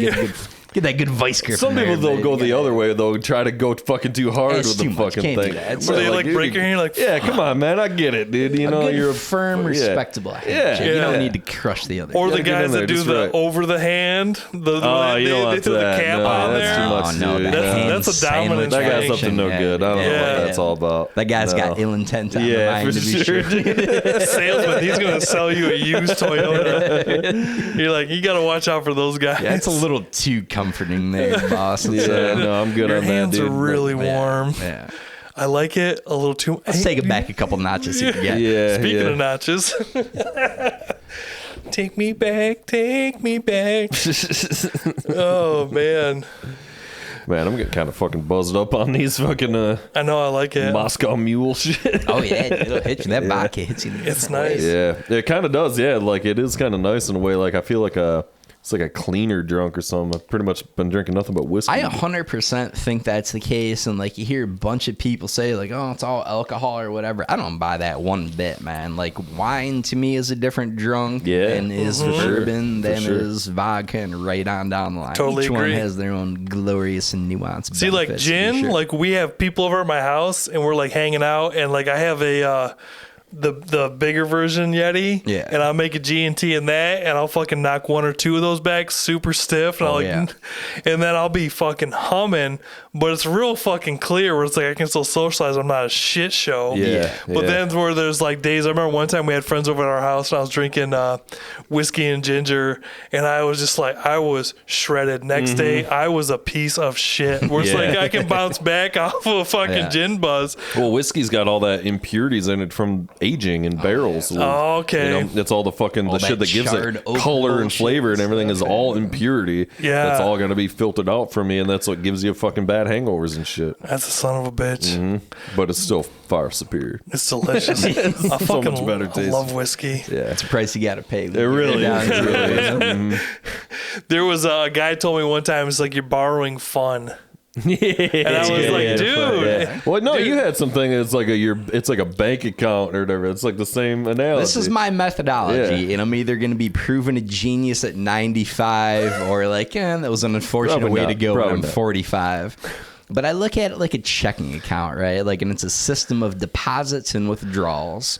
And for every withdrawal you make, i.e. getting shit-faced or whatever, you got to make some good deposits in there. So I'm trying to, exercise. Get exercise, food, fucking berries, vegetables, antioxidants, all that kind of shit. So I'm hoping this new equation is going to be the way to go, and I'm going to be proven a genius in my old age, as opposed to Have you tested this theory yourself? Years. The liver's still going good, baby. Got some blood tests going. Look at this specimen before you. You know, I'm quite breathtaking when you get right down to it. But. Now that you say that, I'm not gonna lie. I had some little hot under the collar moments going into the last blood test. I'm like, so it's gonna test the liver stuff too, right? And he's like, yeah. I'm like, okay, all right. Well, I mean, look at how thick your hair is. Shape, son. Tip-top shape. Yeah, see, exactly. Yeah, you got nice, the fucking full thick, head of hair. luscious hair. This is gonna be a Jack LaLanne juicing style health revelation years from now, dude. At one point in my life, I did own a Jack LaLanne juicer. Hell yeah, dude. Juicing's where it's at. I tried juicing for a minute. I don't know who that is, though, but we bought the fucking Jack thing. Jack LaLanne? We saw some fucking movie. We watched some fucking documentary. He swam across the English Channel. Oh, Jack LaLanne's a bad motherfucker. Yeah. He's this insert, like, 90-year-old guy, still tip-top shape here type thing. But he was like the original probably fucking juicer guy. Yeah. Banging spent like 21-year-old $200 girls on some fucking juicer thing. Used it like twice. It's like sucks, dude. Like, it's such a great idea in the theory. My brother gave me like a really top of the line one. I was like, oh, show us. I got it home. I was like, nah. It was such a pain in the ass, dude, to clean and everything. Yeah. And they're just like, I'll just go ahead and buy some juice from Plus, like, if you just drink juice, you like actually don't get a lot of the fucking health benefits of like eating fruit. Like, it takes all the fiber and shit out of it. And, the sugar processes differently and shit. So like, if you like all the sugar, like you're just like, it doesn't. I don't know. I'm no expert, but it fucking like doesn't bind to the fiber right and yada yada. Yep. So you like just take all the sugar instead of like shitting it out like you should. And like, do you know who Joey Diaz is? Yeah. Oh yeah. So you cocksucker. Yeah. Hey, Uncle Joey.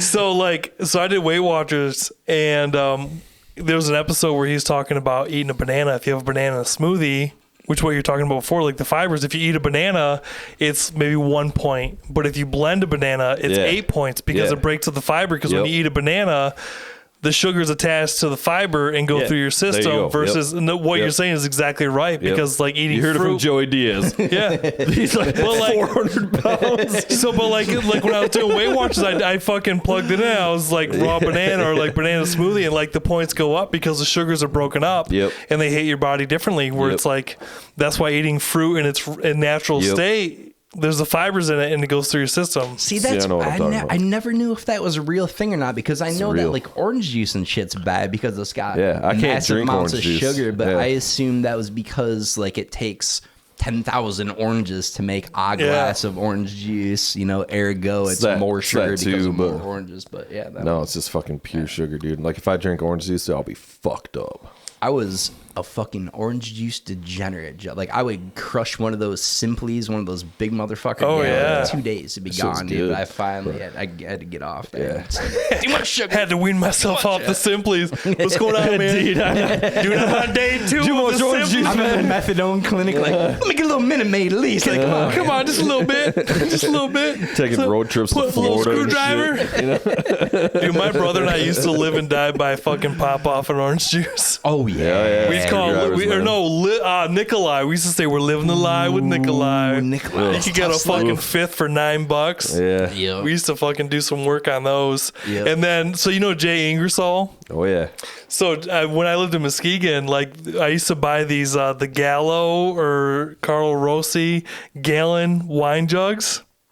And that galaxy, and we used to just fucking put that shit down. And so Jay was just like, remember when I was at your house and we got super fucking wine drunk? I was like, oh, I remember now. But like we used to play this game where like you'd have to chug wine until the next breakdown of a song. And we would just get fucking hammered off of fucking drinking the big sangria gallon jugs. Well, we used to do that too, but fucking the brand they had, down in Kalamazoo at the time it was called Little Penguin. Little Penguin, Dude. We would get the big bottle of fucking Little Penguin. It was like $9, like you're saying, and we'd get some cheap steaks and we'd fucking grill them on my little shitty grill and just be fucking pounding Little Penguin. The best. The best. There's nothing better than being wine. I'm still a huge wine. I don't drink that type of shit anymore, but I love a good wine buzz, bro. Dude, like you're saying before, like the drunks are different.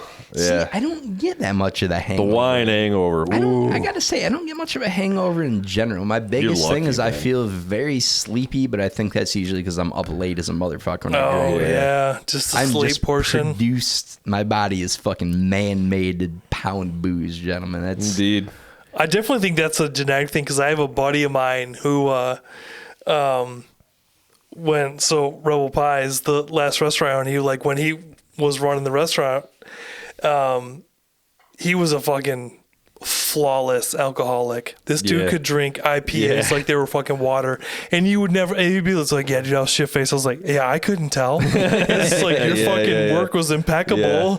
And then it's just like he could just day drink all day long. It's like, dude, if I day drink, it's just like there's going to be a nap. 100%. And then it's just like I'm gonna have to drink a fucking gallon of water and then get back online. But it's just like you can fucking. He's just like, "Yeah, I can knock a 30 rack down." I'm I'm like, how the fuck? Yeah. Some people just have that genetic wiring, which I think is you. I just fucking can't, dude. Even like we got into, and I still love fucking Bloody Marys, but like, you know, we'd go on Sunday or Saturday or whatever and brunch and Bloody Marys and food and whatever. And like, we'd always joke like, "Oh, it just fucking ruins our whole day though." Because like eventually it's like, "Oh, we're definitely taking a nap," and then you feel like shit, and then it's fucking like, there's definitely a difference between the day drinking hangover and the next morning hangover. It's like day drinking, dude, that shit'll get me too. Like when we were chilling out at the pool, baking out in the sun all day. In the sun, crushing those Trulies. I love that shit though, but yeah, that shit fucks me up. But I get drunk hungover. like a day drunk, gentlemen. I get hungover pretty bad. I'm a fucking lightweight in all things though, dude. Any drugs, even coffee, caffeine, whatever. That's the one I don't get with you, man. With Such a lightweight, dude. I'm super sensitive to caffeine, dude. Really? Yeah, it sucks. Oh shit. No, you don't, dude. It sucks.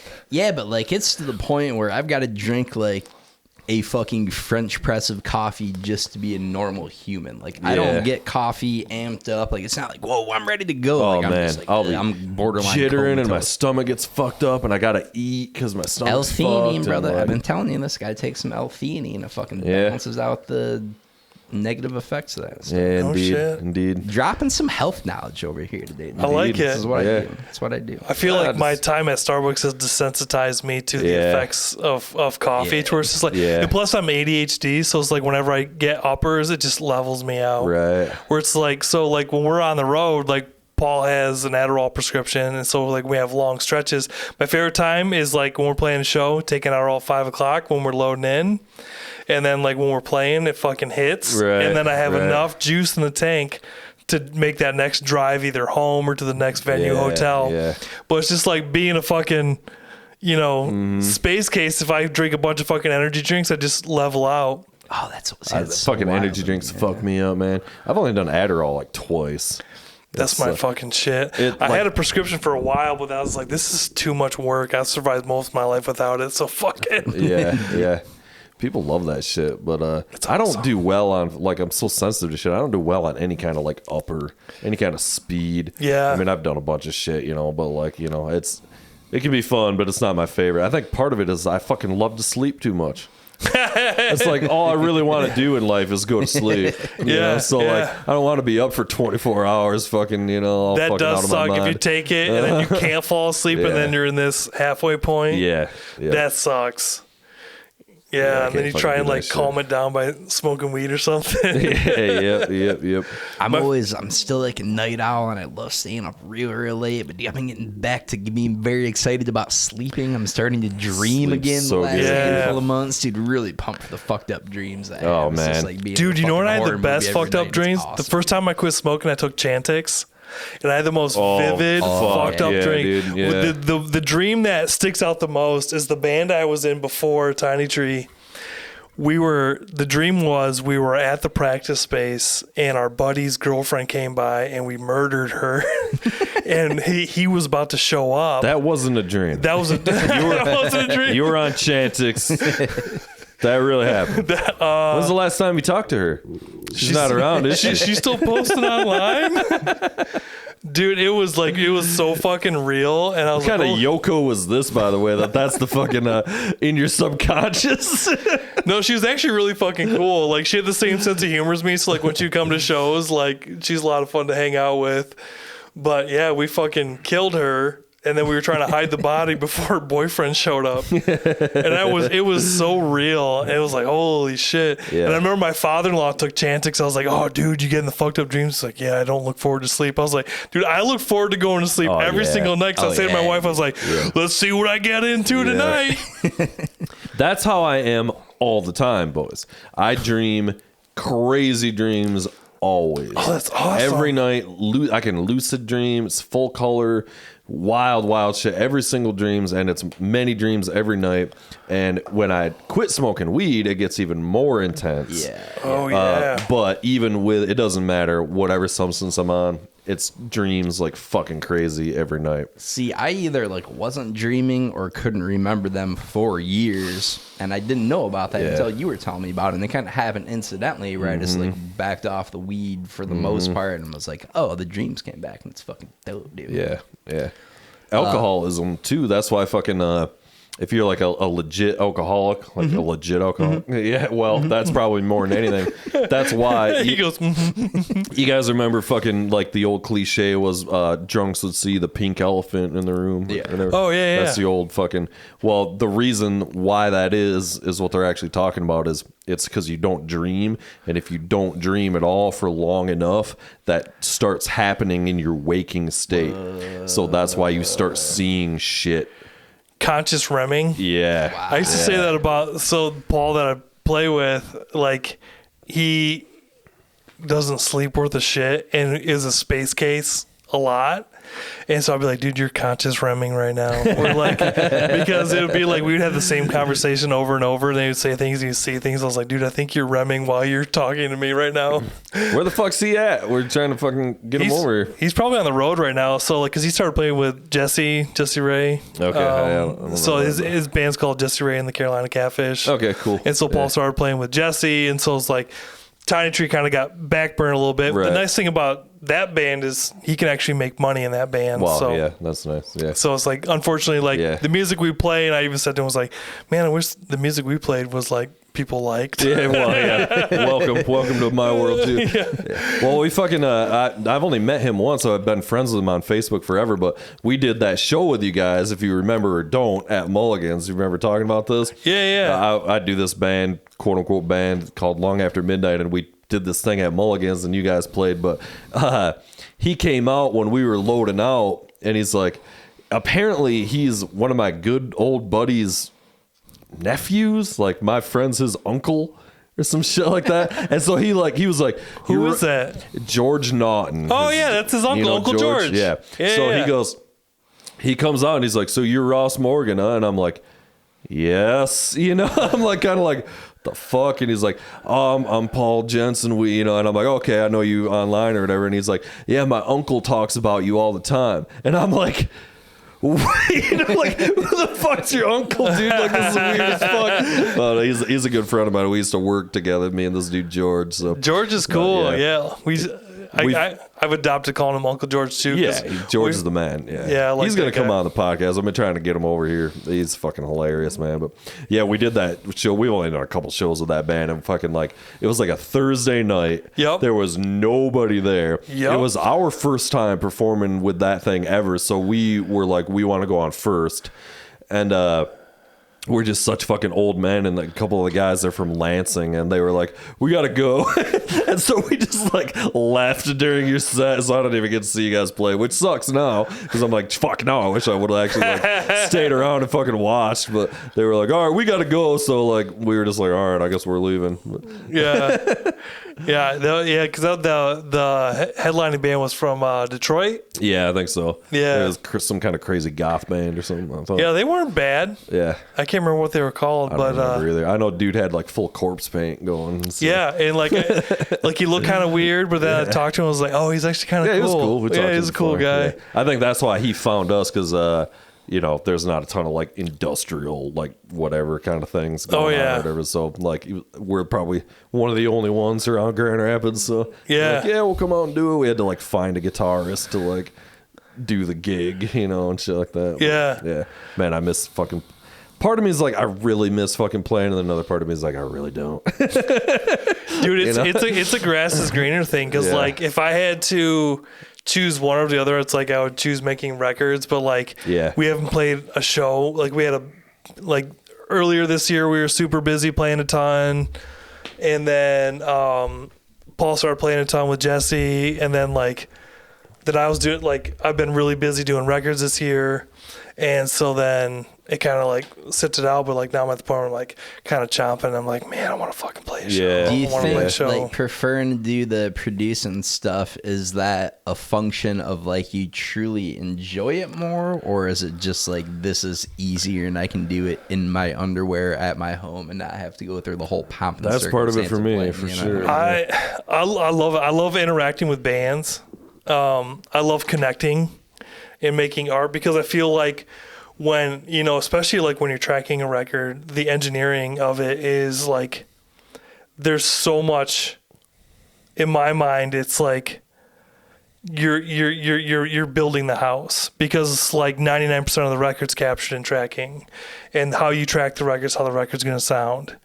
And so that's a challenge in and of itself.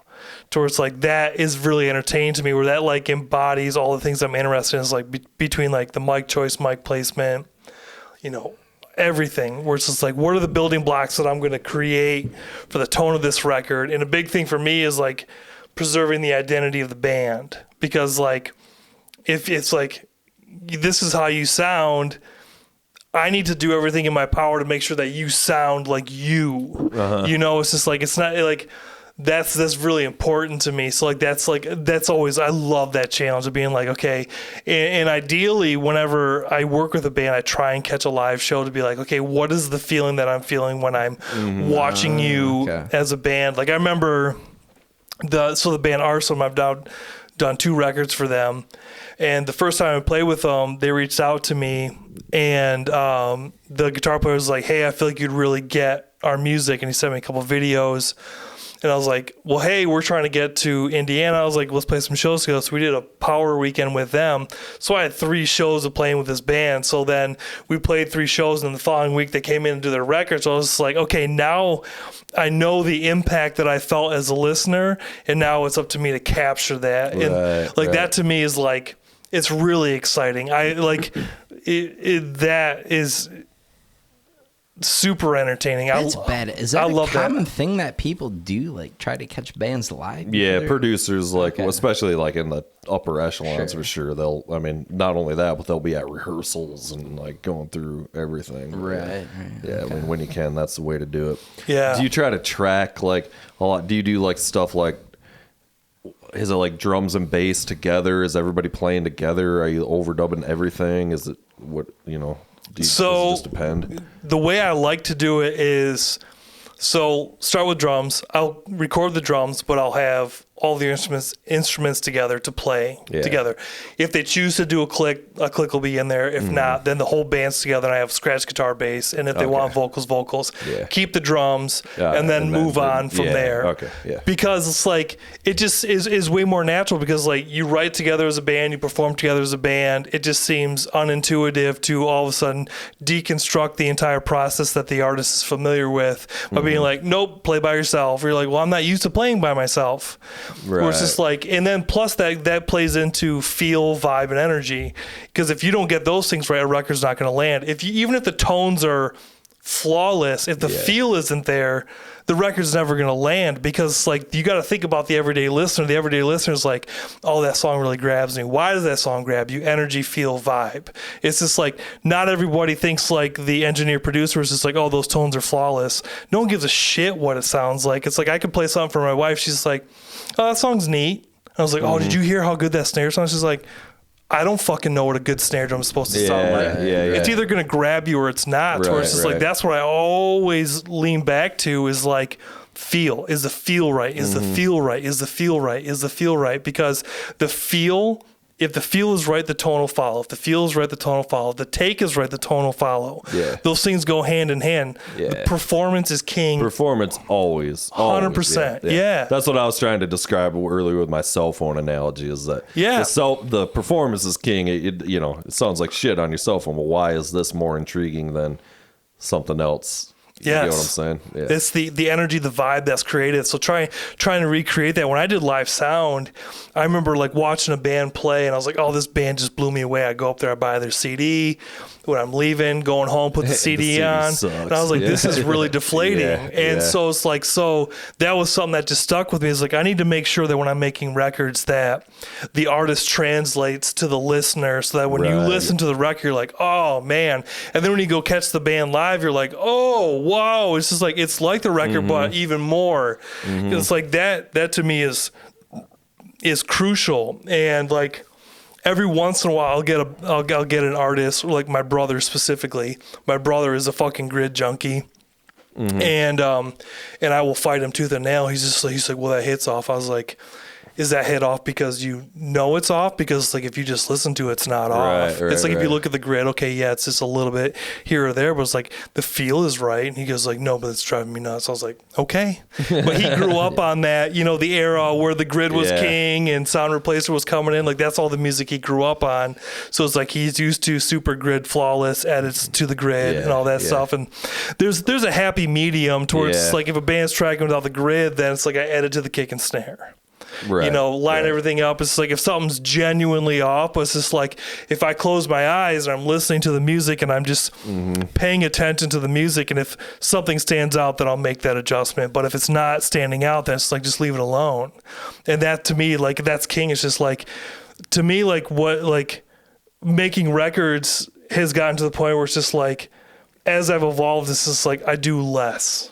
Because it's just like, if I capture things well, then I do things less and just let the artist be the artist.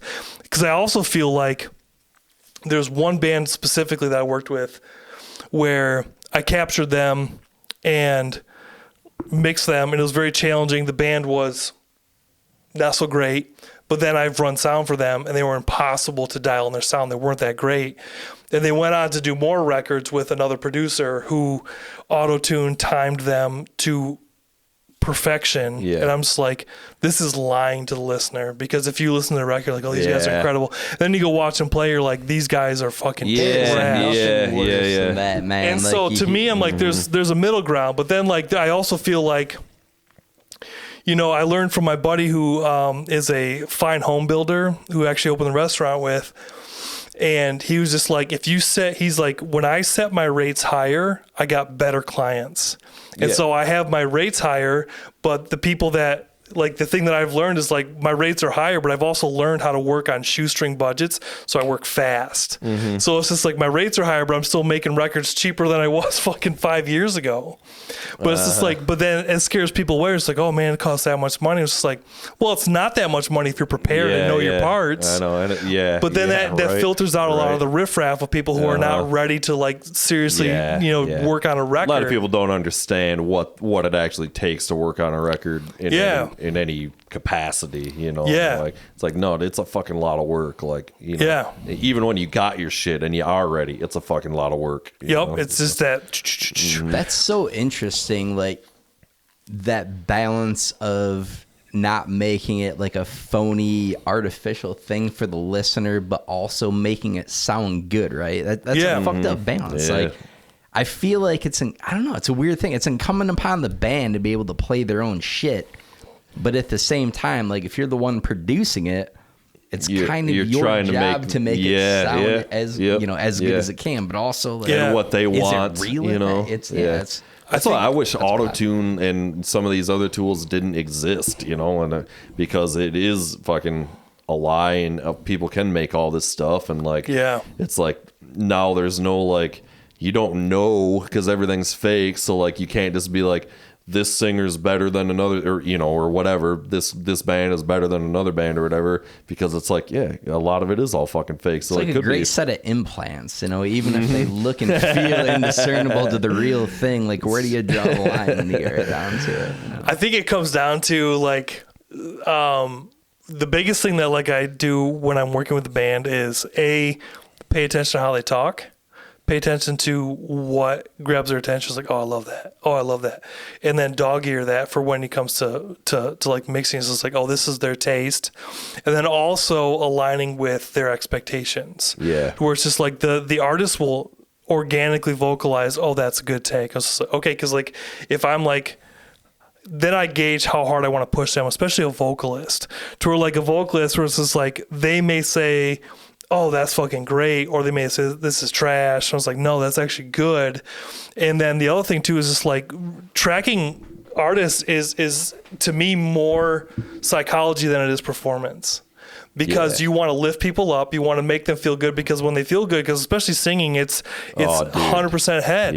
And if you lift them up and start building them up as a vocalist towards just like, you capture that through performance, and then performance leads to better takes, especially like sibilance on like mic technique and performance, where like the way the artist projects material, where you're like, okay, you nailed that, but it's like if you could say the word this way, then that's gonna sound better, but it's gonna translate more effectively, because performance will lead to a better take, which will lead to a better outcome, shit in, shit out.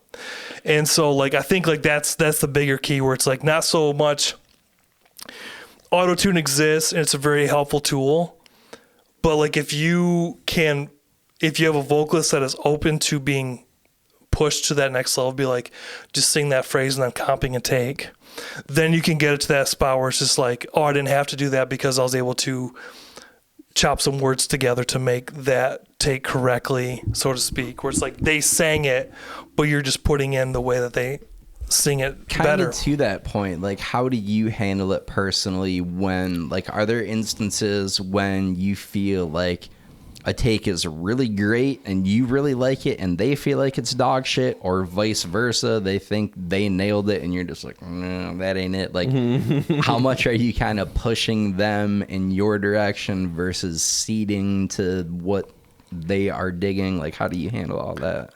If it's, let's say, like, I think it's crap, they think it's great, I was like, do one more. I said, give it this. Or if they think it's, or if I think it's great and they think it's dog shit, then I'll just keep the take that I think is great and don't tell them. Yeah. That's, and like, it's a psychology game, because like, this is a story that Jesse told me when he was working at a studio.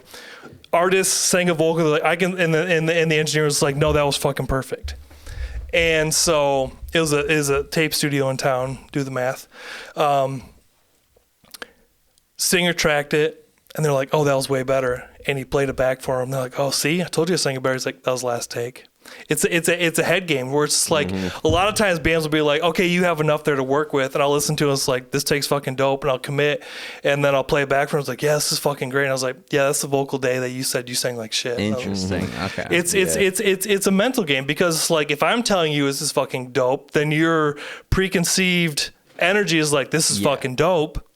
Then you're like, oh yeah, this is great. And then you listen to it, you're like, yeah, this is fucking great. I was like, yeah, this is the take you said was shit. Well, and I've got to imagine it's a thing too, because with something like that, like, you're putting yourself out there so much, like specifically as a singer, right? Yeah. Like, and maybe that's just how I'm wired, but even like back in the day, like choir in fucking middle school or whatever, like, it's a difficult thing to do. You're fucking bearing your soul. Yeah. And I've got to imagine, like, by proxy of that, if you're having a bad day or you're feeling down or feeling like you're a piece of shit for some other reason, that probably filters into your perception of like your performance on that day. Totally. Regardless of whether or not it's actually the case, right? That's actually, dude, that happens to be all the time, to where like a band will come in. Like I remember this one band I work with this fall, and we finished tracking all the instruments, and then Sunday was vocal day, and they went out to a show the night before and ended up hanging out with a girl till the wee hours of the morning. They came in and tracked vocals, and a lot of them were good. And he's like, hey, can I come back? And I was like, yeah. And what works out really well too is like, the other thing I've learned is like, this has happened many times where it's like the whole band's in the room, aka the peanut gallery. the vocalist is doing their thing. It's like challenging to do vocals because it's fucking embarrassing to track vocals. And then you have the whole band there pitching in. It's like, oh, sing it this way. Oh, that was good. This, do this. So you got all that. But then as a vocalist, you're just like, I just need a second to fucking figure out what I'm doing. Yeah. You know, where it's like, sometimes it works out so much better just to have me and the vocalist working together and be like, that was fucking dope. Yeah. Do this. That's a big thing, is get everybody out of the room that doesn't need to be there. Yes. You know, I've worked with producers, quote unquote, that were just like terrible with working with vocalists, and everything that we're talking about. It's like, there's just like, the first couple of takes might not have been happening, but I'm not even warmed up, but they're just fucking like, this sucks and whatever, you know, and it's like, and that just ruins the whole vibe, and it's like, you can never get there, you know. It's like, I'm aware it's not great right now, but we need to, like, you know, keep the vibe up. And it's 100%. Vibe is crucial. Like, there's like, I worked in sales for a handful of years, and the thing I learned is like, as soon as you inject the word no into a situation, the energy changes, even if you say no in a positive way. Yeah. Like, it's learning how to say no by saying yes, because it's like, to me, it's crucial to me to be like constantly optimistic and uplifting. Because as soon as I inject the word no, or if my body language communicates anything other than optimistic and excited, then the energy is going to degrade in the space, and the performance is going to minimize. Yes and thing. Sure, when you're talking with people, it's like, yes and this, and build on that, rather than, you know, like, that's fucking bullshit, this is the way to go. And that was the thing that, like, I really pushed myself to perfect when I was running my restaurant. Was just like, if an employee came to me and was like, hey, we should do this, I was like, you know, that's a great idea, but I see us doing more like this, and it's like, there's some elements of that are great. So I'm like, no, that's fucking dumb. There's ways to encapsulate the excitement and motivation from the individual of what they want to accomplish, but then also be like, that's great, but what if we looked at it this way, or something like that, to where it's like ways to say no by saying yes. And like, and especially with text messaging being a way that we communicate often, is like, I push myself to respond, and where I could just say, nah, say that whole sentence without ever saying a no in there. Because that will change the tone. Like, I remember listening to phone calls, because I was in on-call. I worked for Apple, and I was like, you call 1-800-MY-APPLE, that was me. And if someone calls, I remember one instance, we were listening to phone calls while we were training, and someone was like, oh, should I get that? It's like, no, you don't really need that. And it's just like, yeah, that was harmless, but then the whole energy of the call changed. It's just like, you know, that's a really great thing, but I see this being more appropriate for you. I didn't say the word no. Yeah. And so, like, to me, like that, like, I see my position being so much more as the cheerleader to excite people to be comfortable. Yeah. You know, that's crucial. You know, it's like, huge. I feel like a big reason why I've been so fortunate to have so much work. I'm working on my like 71st or 72nd record. Damn, you know, it's like, but like, people like being in the space, because it's like, I'm a pretty upbeat guy, right? You know, like, my brother's band was in town there from Indianapolis, and the guitar player goes, man, I really wish I could be as upbeat as you. It's like, we're making music, this is exciting. You know, this is great, this is what I live for. This is fantastic. It's like, I love the music you're producing, your guitar riffs are great, and they're like, man, I think this is shit. I'm like, no, that's awesome, that's really great. And I'm like, what don't you like about that? They're like, I don't like this. Well, let's get it. You know, I was like, okay. I think it's fucking awesome you approach it that way, because like that, the soft skill aspect of that stuff's got to be so fucking critical, man. Like, it's literally almost the whole thing. The psyche, like, anybody can like, learn to like the gear. Yeah. You know what I mean? Like, I've worked with some people that were like really good at like the gear, but were terrible at dealing with the people. You got to be able to break out of the people. You got to get and like that shit can just shatter so quickly, man. Like, you hear no a handful especially of times, for and it's singers, like you just go into shutdown mode for and everybody's wired differently, but like, that's a pretty consistent thing, you know, when you're getting you just slapped in the face all the time. It's pretty hard to stand back up and keep doing your thing. You work the gear in the background. You work the people. You keep people excited. And then it's like, I like to run 10-hour days. I do 10 to 8, which is my like staple session. And like, that makes days go by really quickly, you know, because it's like, then everyone leaves really excited. I feel like almost every time I've done a record where bands come in, they're like, we had no idea it was going to come out this good. And I'm like, the only reason it sounds good is because of you. I'm just putting mics on it. You know, like, you know, if a band sounds good, it's like, that's not me. It's just like, you know, I've spent the time to understand how to mic things in a way that's pleasing to my ear. And then when the band's like, this sounds so fucking incredible, I'm like, you played it. Yeah. I'm like, that's not me, that's you. It's just like, I remember when I worked with a band called Slugchild, and we tracked all the drums and we started laying guitar, and they're like, oh my God, that sounds amazing. I was like, no, that's just a testament to how good you are as a band. And then when they walk out the door, like, yeah, I fucking crushed that, bro. Yeah. And it was all me. It's like, I'm going to like check out the band Slugchild first and foremost. I edited none of the drums. So just listen to that band. The drummer is that fucking tight. The guitar player is that fucking tight. Like, I edited none of that shit. Nice. I reinforced the kick and snare. That's it. Yeah, I don't know. I've had to make a lot of records where it's a bit the other way. It's like, yeah, this was kind of garbage until fucking I got in there and actually made it into something by editing it and doing it, you know? Yeah. Which is a bit of a shame, and that's what you were just talking about, where it's like, how do you balance that of like, I don't know, like it is kind of lying to the. But at the end of the day, man, like, and I'm looking at this from afar, but like, hopefully, first of all, it's incumbent upon the band to be able to play their own fucking stuff and not suck dick. Right? Yeah, that would be helpful. But that's as a start. A producer, like, again, your job is to make it sound good, right? So if they suck ass and they're paying you to make it, like, you kind of got to do what you got to do to make it good. You can make shitty sound really good, though. Yep. I think that kind of boils down to, like, if a band is less than, then it boils down to me to get them to at least perform less than in an exciting way. Because, like, there's one band I just tracked, and the guy had done all his records previously, and he was, you know, click track editing to the grid flawlessly. And I told him, I was like, I'm a vibe chaser. I'm like, so we bartered some stuff. And so we tracked everything. I had edited nothing. I sent him the fucking faders up mix. And I was like, just so you have it as a reference. And he listened to it, and he goes, and we just reconnected recently. And he goes, you know what? I listen to it now, and he's like, I hear nothing that bothers me. At the time, yeah. And that's the other thing that's bitten me too, is like when I send out the faders up mix after tracking, that a band will sometimes be so enamored with that mix. I was like, I haven't even done anything yet. Where they fall in love with something. And then I'll be like, I was like, just give me a chance. Let me expedite the vision, and then we'll meet in the middle. Because 99% of the time, faders up mix is what the record will sound like. Whatever you track, like, that's the sound of the record. You can't change that. Yeah. And so, like, that's, you track it, that's the tone of the record, and then mixing to me is just really just gluing everything together and make sure everything translates, like, especially making sure the energy translates. A big part's big, a small part's small.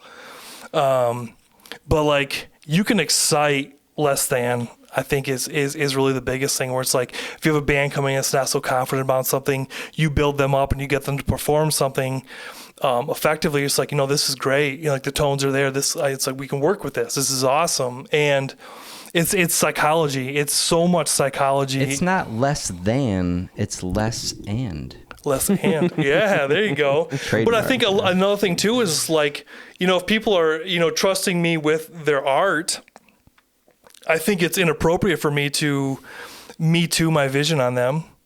It's just like, I'm here to capture your art. And if you like the way your art sounds, then it's my responsibility to make sure that your art translates. So it's like, I think it's inappropriate for me to be like, this is what you sound like now, but you should sound more like this. I'm going to put this tone on here, and I'm going to mush you into my box. Where it's just like, it's to me, it's I'm probably pretty guilty of that. I live and die by it. It's like, if this is what you sound like, that's what you sound like. And it's just like, if your guitars are super fucking loud and the drums are in the background, then that's what the record's gonna sound like, because that's what you sound like as a band. And then when the band hears it, it's like, oh, this sounds like us. I'm like, exactly. It's just like, who am I to change who you are as a band? It's like, if that's the way you have created your art, it is my responsibility to capture that art, make sure it is in a format that the listener can now perceive your art and absorb your art.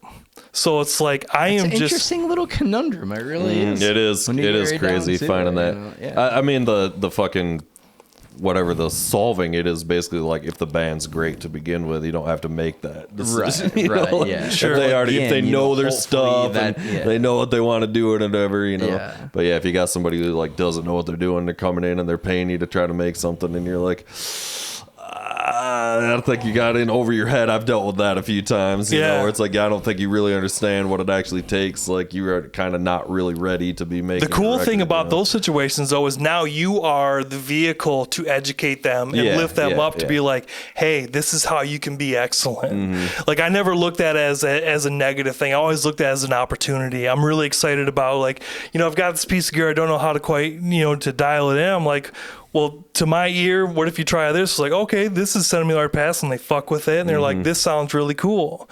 You know, to me, like, that's more exciting to me. It's just like, you know, we have this idea, but we just need to fine tune it. And it's like, they chose me because they trust me. So I'm like, okay, well, let's talk about it. What do you like about that sound? Or like, what do you like about this part?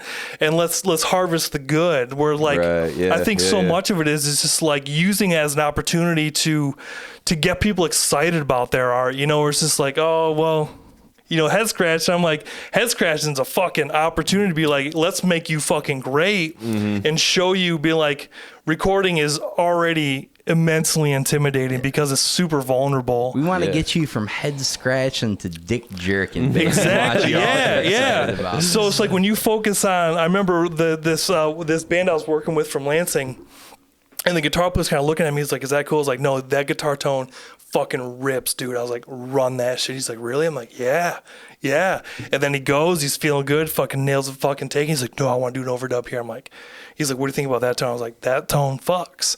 Then the guitar player's excited, and then he moves forward, and then it creates an energy and a feel and excitement. Yeah. And I think that's so crucial. Is like the last thing that I want to be is the person that fizzles the excitement of the person creating their art. You know, it's just like, I want to make them more excited, because then like what happens is then I get returning clients where it's like, dude, next record we're going to do this. I'm like, fuck yeah. And then I'm excited and be like, okay, now that I've, especially like I'll take a band like Funeral Noise. I've done every single one of their records. And so we did the first record, and I was like, okay, next record I want to do this. Next record we did that. I said, next record, I want to do this. Because like, it's kind of like a girlfriend. You learn what makes them come. You know? And it's just like, as you figure that out and you figure out, it's okay, I could do this better. And it's like, so next time we're going to do this. And so I always love it when I get a band in for the first time. And then as soon as we wrap up the record, it's just like, okay, next record we're going to do this. It's like, they're coming back. Yeah. Because then they're excited about the process for the next time. We want to use a strap on. You're like, hey. And I'm like, whoa. And I go like this. I've always wanted to be pegged. It's like, peg me. But like, those are just like, that to me is like, that's one of my favorite parts. It's just like, help me understand this piece of gear. Or like, the other thing I love is when a band comes in, they're like, oh, can you tell me everything you're doing while you're doing it? And then like someone who's like interested in the recording process. I love that. It's like, me too. This is how I do it. This is why I do it. You know, like I'm a big fan of room mics on drums, guitar. Yeah. And like, this is how I look at it. This is, you know, like why I choose this type of compressor. I love SSL compression on drums. That's my favorite. You know, different things like that, you know, like walking through all those things, like when I listen to this sound, like, you know, and like Dave Pensato says, like, you hire the mix engineer for their taste. And I think that's completely accurate. It's like, if someone comes to do a record with me, they're coming to me because of my taste. Yeah. You know, and so. Yeah, it's all taste at the end of the day. You might just answer this question, but like, do you guys prefer if a band comes in with like kind of a semi-formulated idea of all that shit, or more of like a blank page and it's like, hey, we're gonna do our thing, you do yours, free reign? Like, what do you like better? I like them both.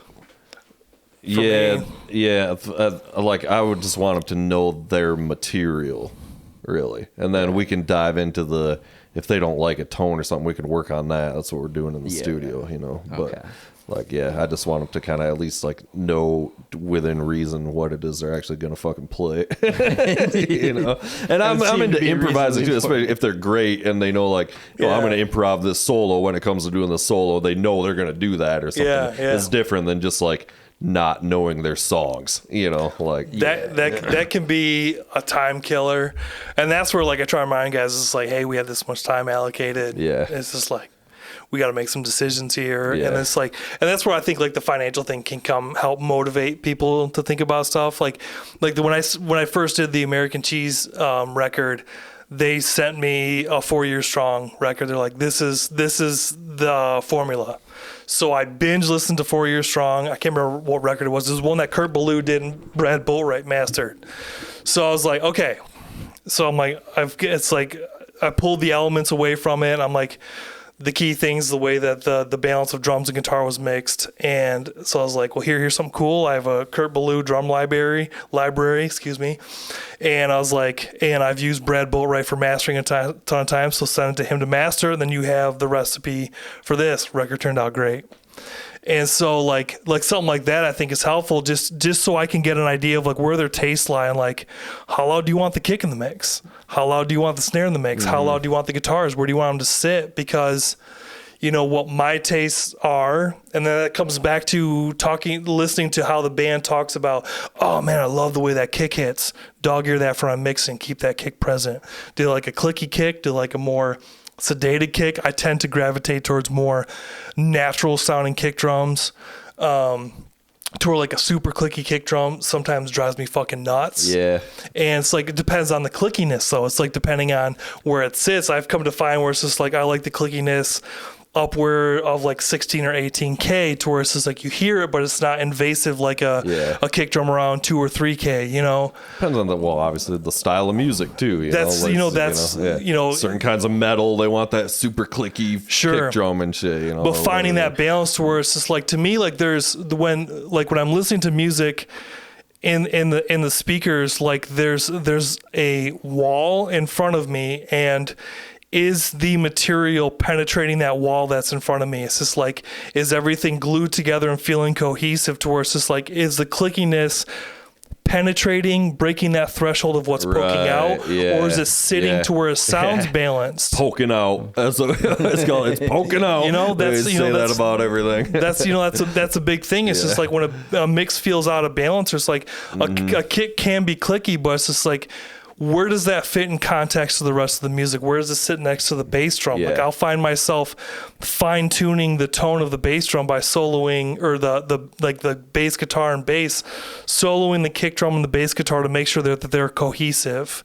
Because a lot of times I like to track drums, guitar, and then bass, because bass, like we were talking about earlier, is so crucial. The bass is what connects the guitar to the drums. Yeah. Be it timing and tonally, to where it's like, the tone, like the cut on a bass guitar is what's less appealing to our ear in the guitar, but is more appealing in the bass guitar. So like on bass guitar on the dirt, I'll favor an MD421 because there's a 4K lift on that microphone, and 4K on bass guitar makes a nice grind sound. I haven't tried those bass on guitar. Bass. I just got a pair of those. They're delightful microphones. Yeah. And I've used them on heavy guitars and drums. They work. They work great on guitar too. Yeah. But like I'll try and favor microphones that are going to reinforce the frequency response that I'm looking for, to where microphones to me are just colors, and you may start here, which is just like, I need a different color here to match this tone. Or like, how are the transients responding on chuggy guitar? Like, is it snappy enough? Is it cutting through? Like, I favor small diaphragm condensers sometimes on guitar because the transients are snappier, especially on more clean stuff that's going to be more poppy. I use small diaphragm condensers on my own guitar just because the transients are faster. I prefer small diaphragm condensers. So even on like super heavy guitar? Absolutely, yeah. I got a couple really nice small diaphragm condensers. Use them, yeah. My favorite. I use them on tons of shit, but I don't know that I've really thrown them up on heavy guitar. Throw them on the outside. Like if this is the cone, throw them on the outside. And they're great. My favorite, like my SM57 is probably one of my least favorite microphones, but my SM57 is but it looks rad as hell if I'm not mistaken. Fat 47 is my favorite microphone. That thing can be used on everything. I use it on bass, I use it on guitar, I use it on drums. That's my absolute favorite microphone. It's just like, you put that in front of anything, it sounds exactly like the source. And like, that's the other thing too, is like, I have several cabs, like, you have cabs, like finding the right speaker that's going to reproduce the sound correctly, and then matching the microphone that's going to represent the artist correctly. It's like with heavy guitars, it's all about the mid-range, finding what speaker, like at my Mutt cab that has 2 Swamp Things, a Creamback, and a V30, and it's like, to marry those tones together. Like when I track heavy guitars, I typically take 4 microphones and blend them down to 1 track. And I'm also fucking balls to the wall commit. I commit all day long. I like that. I like committing. I'm way more about that nowadays than I ever used to be. It's like, all right, this is it. Let's go for it. But 4 microphones into 1. That's a lot. You ever run into phase issues and shit doing that? It seems like you would be. Work it all out beforehand. Yeah. So you listen, you saw auditions on the console, pop phase in and out, and then when it's out of phase, it sounds out of phase. When it's in phase, it's in phase. So you just spend that time up front. Also it comes into the fact where it's like if you line up all the diaphragms with the microphones to be the same distance from the speaker, you will remove all those phase incoherencies from the get-go there anyway. 100%. Yeah. I mean, I use 2 microphones all the time, you know. Sure. Like, yeah. 4. I'll try it out.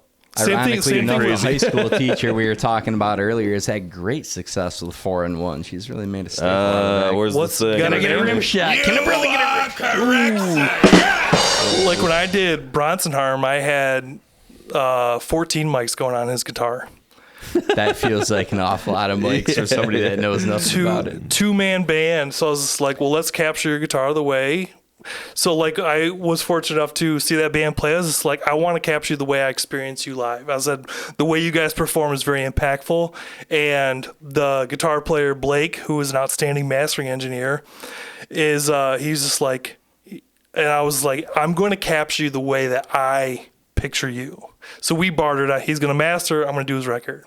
And so I captured his guitar, and he came back upstairs, and he's just like, oh, that sounds exactly like my guitar. I'm like, bingo. That's the key. Like he does a hybrid rig where like he does a stereo split where he sends his neck pickup to the guitar and the bridge pickup to his bass cab, and he splits them up. So I was like, well, let's capture the way you do it. And so I think I had 4 on each cab, 2 stereo rooms, a far room, a middle room, and then 1. Like I basically had all my channels on my board occupied. But then when I distill them all down to 1, and then it's like, you know, especially with like drums and stuff, it's like I measure all those things out and make sure everything is centered in the image. Like when I'm doing overheads, measuring those out, rooms, and then toms I'm less finicky on, but like making sure that, you know, I'm fortunate enough to where like my tracking room is far enough away from my mixing room where I'm listening to the drums, I'm hearing the drums for what the microphones are. Yeah. I have no influence on what the drum sound is itself, so I can hear it and I can make sure it's like, okay, my rooms is the image of the drums correct? You know, like in the stereos, is the snare centered? Is the kick? I don't like it when something feels like it's pulling to the sides. No, especially kick and snare. Kick and snare, yeah. And then there's a little bit of, you know, finagling that goes into place on those. But then, you know, those phase incoherencies are also things that are appealing to our ear in the way that like that gives us that sense of feel in space, and like rooms on guitar, like I spend no time, like they're there running. Yeah. And then that's kind of the point of them. You know, it's just like, this. If I was standing right here, what would it sound like? You know, like just leave it alone. Yeah. And just don't think about it. And it's like I might put some saturation on it just to bring some body up in it, and then just feather them into place, and then. I'm a firm believer in like cohesive room tones to where I use 1 reverb for an entire record, and that's it. Oh, okay. You know, and I have, you know, SSL makes the best sounding reverb I've ever heard in my entire life. The Flex like Verb. Yep. I'll have to check that out. I need some better reverb. I got like maybe 4 or 5, and they're good. They're fine, but like Flex Verb. I was just thinking like I really want to like get like a really fucking clutch reverb plugin. I love the Flex Verb because it's the most organic sounding. Nice. One of the things I've used in the past is I have an outboard reverb unit, and I'll patch that in on an insert, and then while the drums are playing, I will create the room sound to match the drums. So while they're playing, I will fine tune the sound of the reverb to make, and I only influence the reverb on the room mics because CLA said something that made the most sense to me. He's just like, you don't fucking reverb your direct mics. He's like, you make your room mics bigger. And I was like, that makes so much sense to me. So I only influence my reverb on room mics. So you have your direct mic sound, which is the impact, and then you get all your decay on the snare, toms, cymbals from your room mics. And that's something I've been doing lately, which you can see on my YouTube where I do super in-depth mix videos, where I run a stereo pair of room mics, and then I will do my processing, and then I will send the pre-fader, pre-effects room sound to the reverb so that you get that extended room sound without the influence of compressor and EQ shaping on the room mics. Because room mics, I will use either a de-esser or low pass to take cymbals out, or depending on the artist, I may gate the rooms off the snare, where I'll side chain it off the snare so the room mics only open up on the snare, so I get that decay. And then you get all of that energy that you would from a room mic, but then you still can influence the room mic sound to make sure that your toms are full, the kick is full, because the kick sounds, in my opinion, so much more organic when you get that latency. Like if you look at the transients from a kick mic and the room mic, there's, let's say 30 milliseconds of delay between the two, but that helps create depth. And if you bring up super low sub frequencies on the room mics, then that just makes that kick have so much more body, and it helps glue that into the mix so much more. I'll have to try some of that, just putting reverb on I don't do a ton of reverb on drums anyway, I feel like, but just fucking with the room mics. Only 900 milliseconds of decay time. Right. But that's in a parallel. It's not directly on them. It's a send. Do you typically on drums just use a stereo pair of room mics? Yeah. I might throw a mono far. I've been doing sort of almost the opposite, where my stereo pair and then doing a single room mic in the center of the room on Omni. Yep. Just kind of, but closer. So it's like my regular stereo pair is kind of back where you'd kind of normally would, and it's almost just halfway in between and kind of almost level with the fucking drummer or something. So just kind of, and just picking up the whole room, and then you can do whatever you want with that. You can crush the shit out of it, keeps your mono image strong, or turn it off if you don't want it, but no, it's great. Those microphones are crucial for snare depth, tom depth, kick depth, and that can interfere with if you want to get your stereo image on the tom panning, and if I favor that, then I'll use that for depth more than I will detail. I'll keep the detail from the close mics, and then a close room mic like that I'll use, and I will mirror the let's say the grabbiness of the compressor to follow the energy of what the drummer's playing. Right. So that it pulses on, so that you have the decay on the snare. On room mics, it makes more sense to me to have the attack fast, so that you get the impact from the direct mic.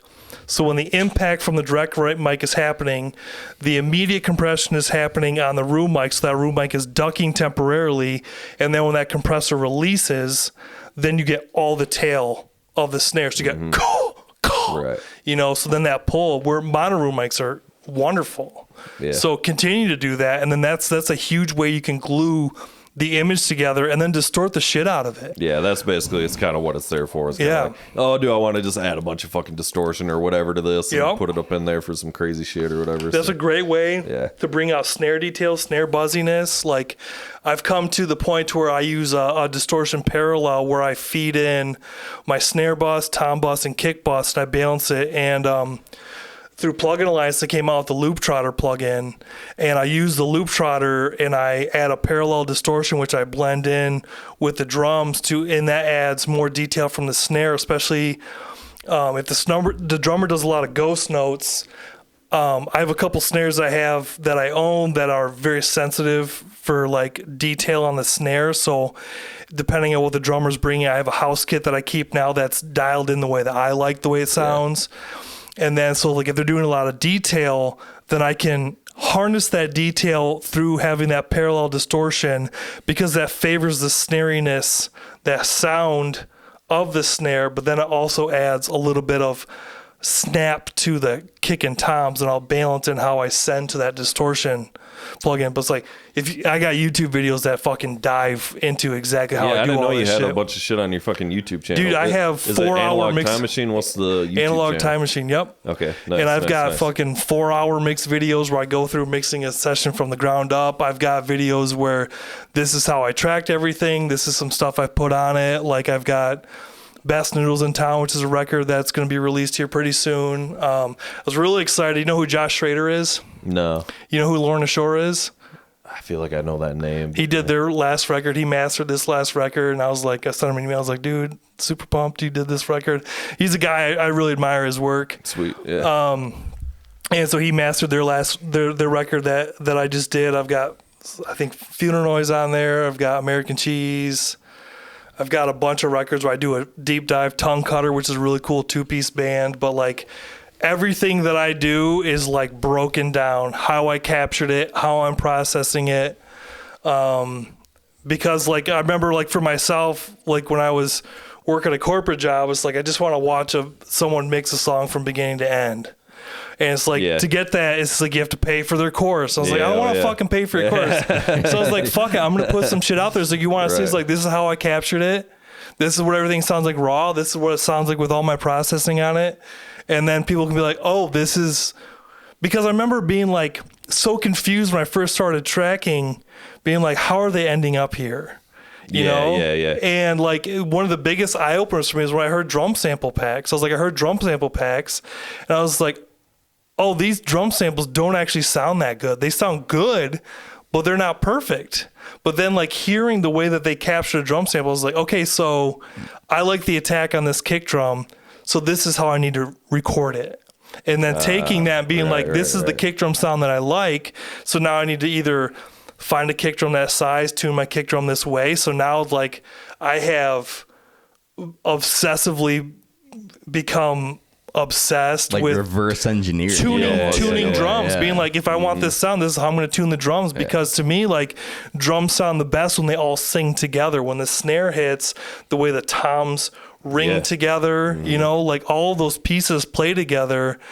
And so it's like, I tend to take the biggest risks on Tiny Tree Records, where I'm always trying something crazy on our stuff, because I'm like, it's just our shit. No one's paying a bill here. Experiment on yourself. You know, so I did our last record totally live in the same room. I was like, I want to know how this is going to turn out, and it's like, it's yet to be released, but it's like, to me, it's the best sounding Tiny Tree record today. I'm like, this sounds like us. There's no guitar overdubs. There's no bass overdubs. It's us live in the same room, tracked into the board over 16 channels. Awesome, you know? I think I saw some pictures of you doing that shit.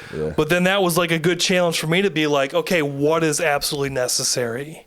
And then focusing on making sure that each microphone was carrying its weight.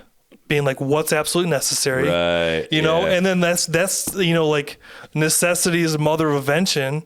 Where I remember doing a record with, when I was recording the band Arson for the first time, the drummer had 5 toms, and I had 16 tracks on my Snake that go to the basement. So I'm like, I have to be very picky about what I choose here, because normally I'll throw like a couple wild microphones up, like we might use this. You know, and then I was just like, well, I need this, I need this, I need this, I need this. And so I was like, these are the staples. And out of those staples, basically shaped the next 15 records I did after that. I was just like, this is the fucking equation of what works. And so I was like, these are the necessities. I can get this drum sound out of this. Because 99.9% of the time, it's just like I track drums and I push the mix unto the point where I'm like, ugh, I'm going to have to pull a sample in. It's usually a fucking kick drum. That's where I pull samples in. Some real Apollo 13 shit. We got a kitted 9 parts here. We got to figure it out. You know, and it's like, so when they came back into this record this time, I was like, I know this works.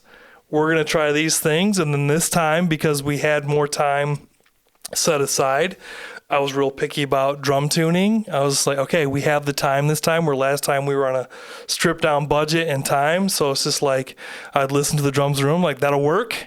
But now I'm like, we got to tune the snare differently. Now we got to tune this tom a little bit differently. You know, it's like, because I spent the time, you know, tuning drums for so long, where it's just like, this I know will yield a result that is delightful. So like pushing myself to make sure that the source is what we need, because if the source is right, then the final product will be right. And then that's like, that's what it really gets me excited. Me too. Well, that I've always like been about that too, is like trying to, like, I know some producers and stuff that kind of jump to like EQ, like in the box, like they just kind of throw a mic up and then we'll like kind of go right into the EQ and stuff, and I'm like, no, stop.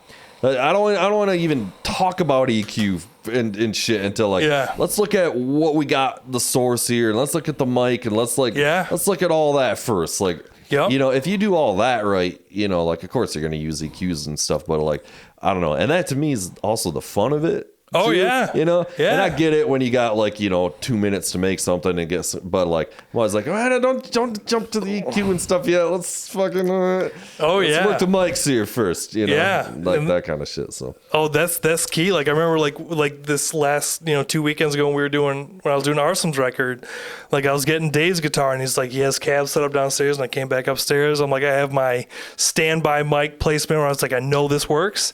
I came back upstairs and I'm like sounds great here, doesn't sound great here. So I'm like okay, so then I start auditioning different mics into place and then different mic positions, trying different speakers, seeing which speakers hit the right spots. Then it came to we subbed out a different cab. Then finally I was like, okay, now your chugs are full, your trems are full, this is good. And then he's like, let me see how the clean sounds. Clean sounds like trash. I was like, okay, dirt sounds good here. We're going to re-mic for cleans. Yeah. But it's exactly that because it's like the microphone is an equalizer in itself. Yeah. Exactly. And it's like then in your brain, it's like when I look at a microphone, I don't look at the microphone, I look at the frequency response on that microphone. I was like, this is the response that this microphone's going to give me.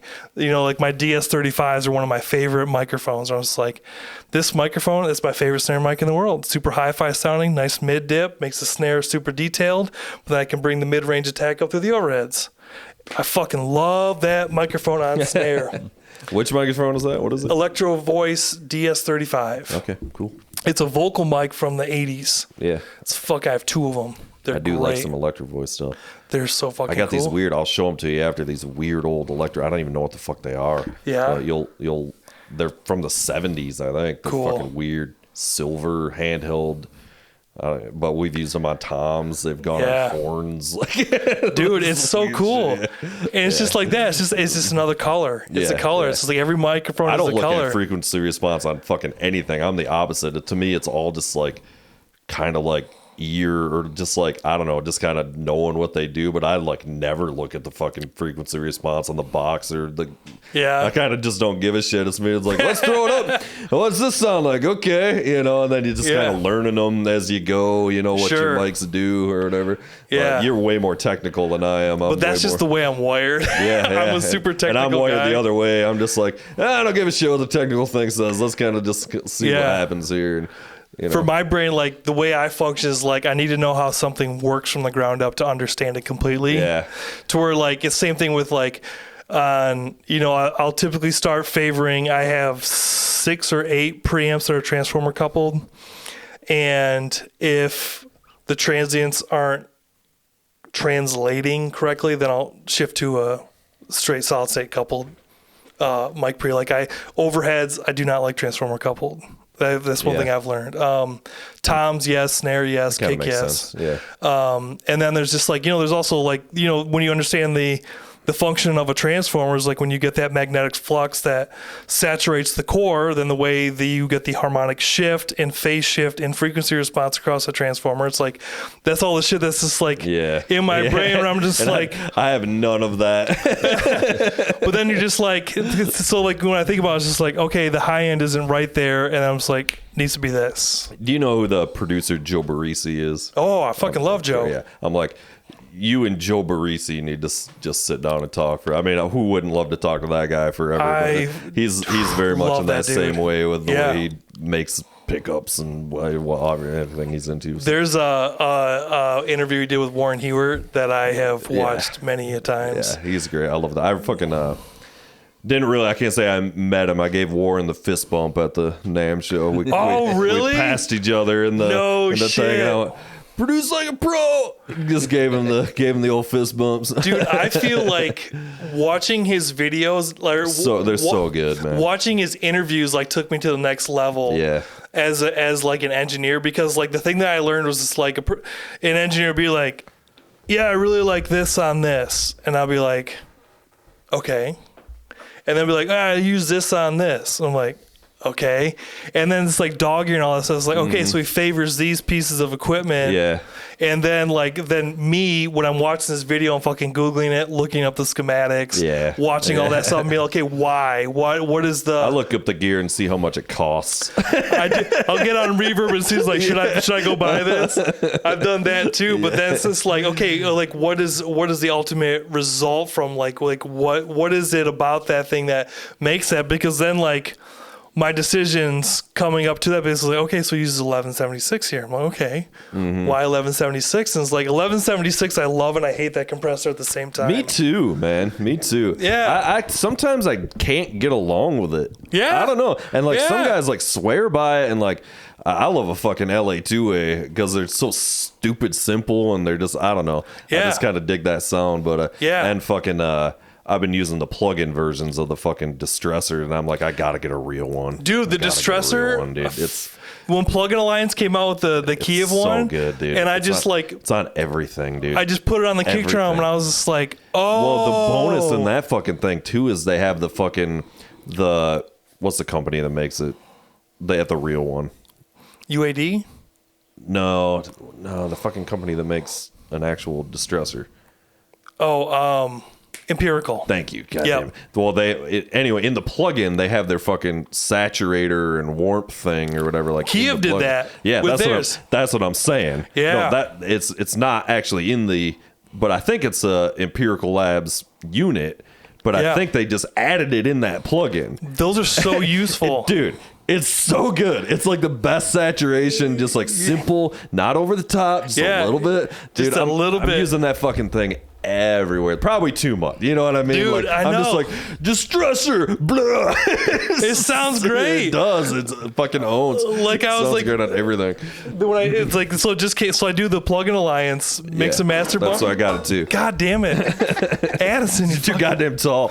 And so it's the second time I knocked your Yeti down. Going Van Damme on this fucking table. But when they released it, I was like, well, I gotta try it out. And so I was like, good. so I just flopped it on kick drum, whatever the default setting was. It's like, oh, that's the sound I've been chasing. Yeah. And so like now I'm in the same boat. Like I want to get a real one. Like when I first I have a DBX 160. Like I fucking love that compressor on snare and kick. I wish I've been thinking about getting some fucking DBX shit. You know, they're the 160's fucking titties.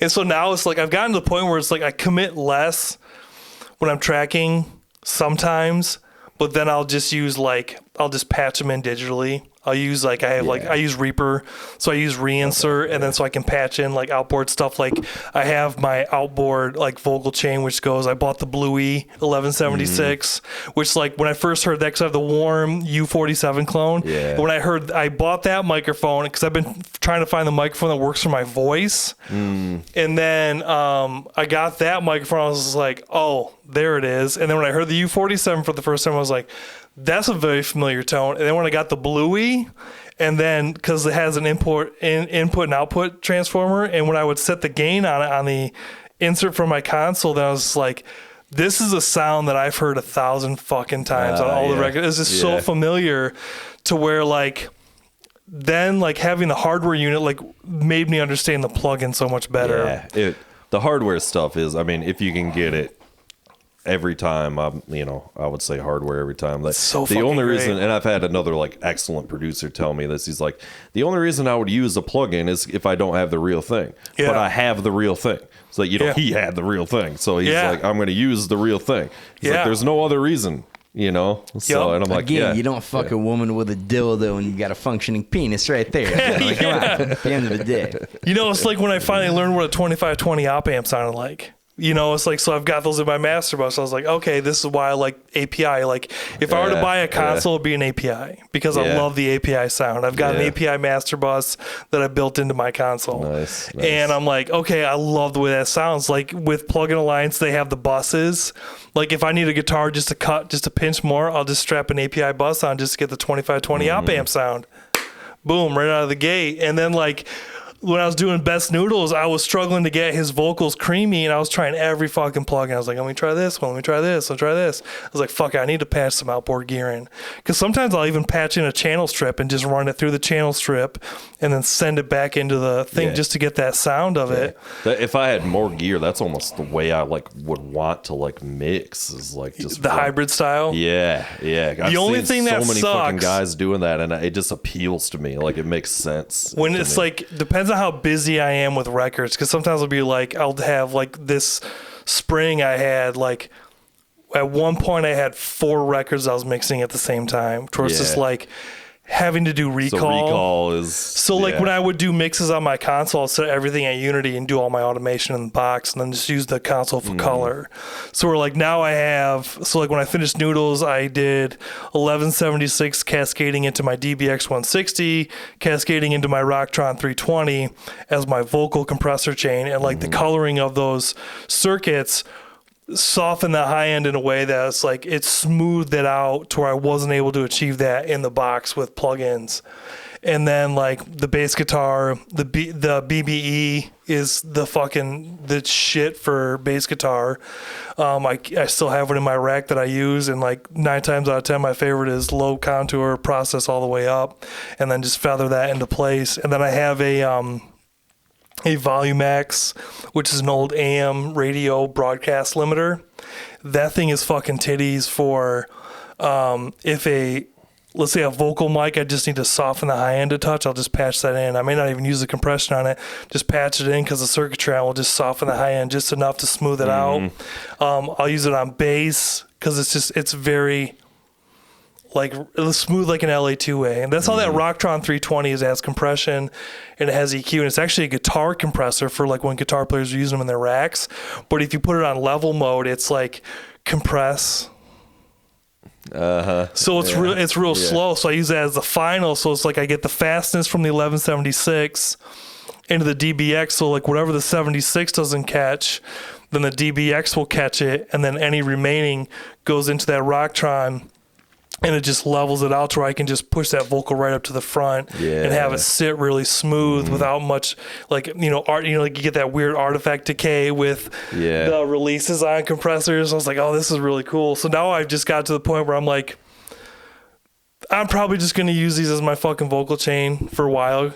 I just came on this a month ago, and I'm like, this is probably just going to stay patched in this configuration for a while. I'm really struggling with whether Rocktron is aptly named or just the most lazily named thing I've ever heard for anything. That's classic gear. It might be the most amazing thing I've ever heard. I'm not sure. It's either awesome or terrible, and I can't decipher which.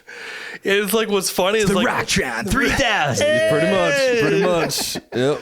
Dude, I've had so much gear sitting in my rack that it's just been collecting dust. I was like, I don't fucking use this shit. I was like, maybe I should start using this more. And so I consolidated a bunch of stuff down.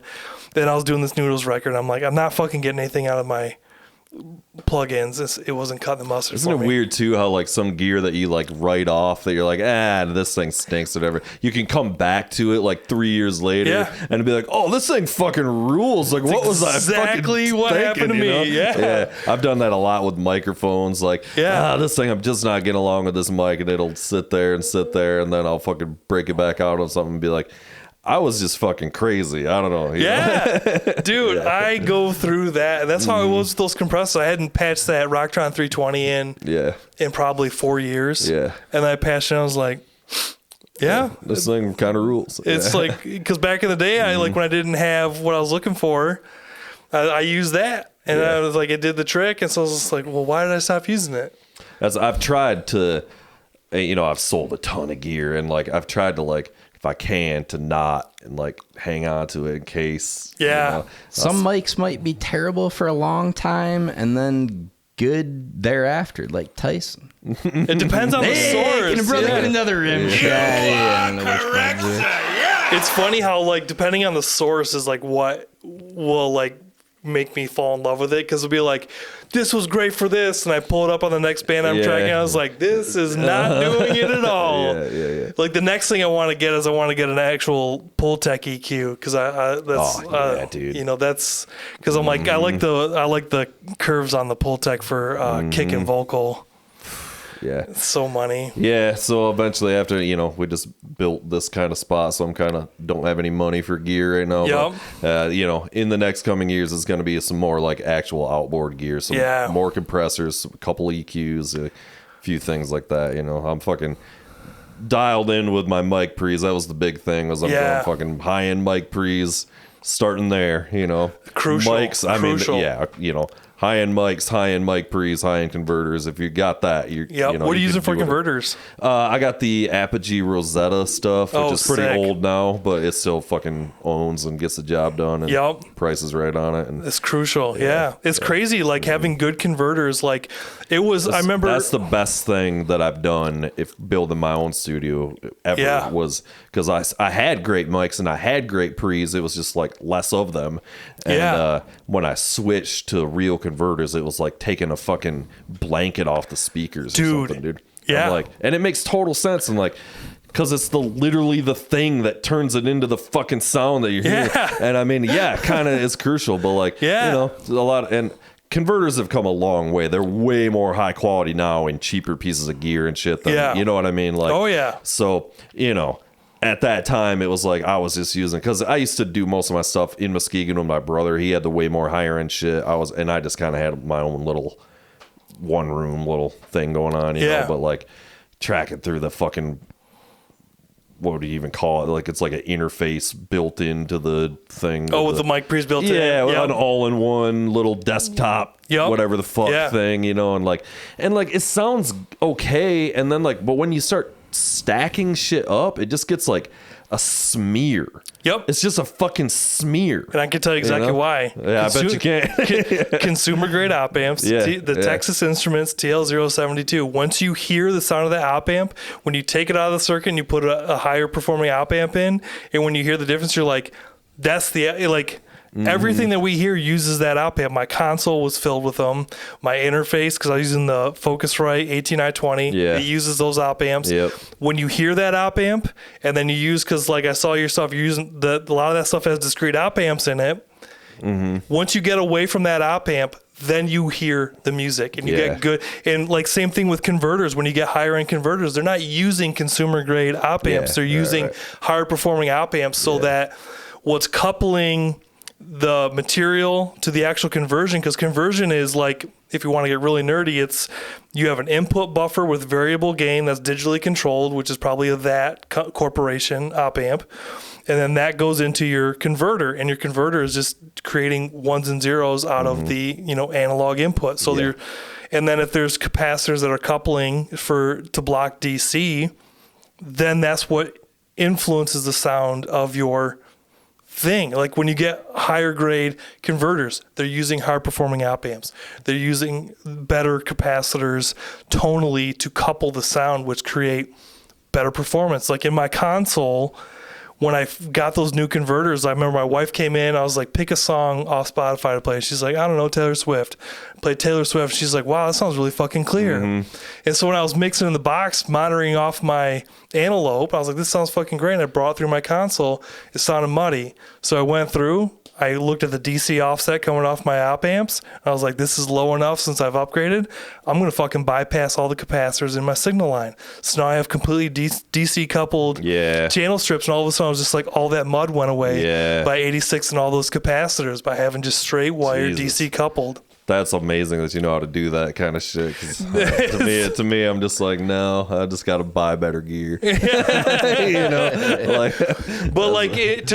that point where it's just there's a reason why you that's the reason why that better gear is there. It's when you use you have those two API preamps in there. Using the 2520, they have these transformers. They're transformer coupled. They're not capacitor coupled. So it's you're using that transformer to 86 the DC out of the signal, so your AC is transferring through there. That's why it sounds better. A 2520 op amp sounds better than it's a discrete component versus an integrated circuit. They sound better. They sound bigger. You plug into that, the microphone sounds that much bigger. Right. Because the op amp is performing at that. And then you have your voltage rails, which dictate how loud you can amplify the signal before the signal starts getting cramped or cutting off. So when you have higher voltage rails, I had a console where the rails were plus and minus 16. Now my TAC console is plus and minus 18. Just that minor change, same op amps, already an improvement in tone because we have higher rails, so that signal is able to stay intact without breaking up as quickly because it's not clipping. So you can only amplify a signal as loud as the voltage rails are. So if you have a plus and minus 16, you can only amplify a signal this much. If you have a plus and minus 18, you can amplify it that much more by keeping the signal integrity. So when you get into rails like, I think Neve runs a plus and minus 24, so their voltage rails are higher, so you can have higher bandwidth in the signal amplification. Interesting. So you can only amplify a signal as high as the voltage rail is. Damn. Well, fuck, man. We've been at it for like 3 hours. Has it been that long? Yeah. This is why I tell people when I start talking about gears, like, just tell me to shut up. You're worse than I am because I always say to people, like, I'll talk to you about microphones as long as you will let me. Like, you know, so and you definitely got that even more.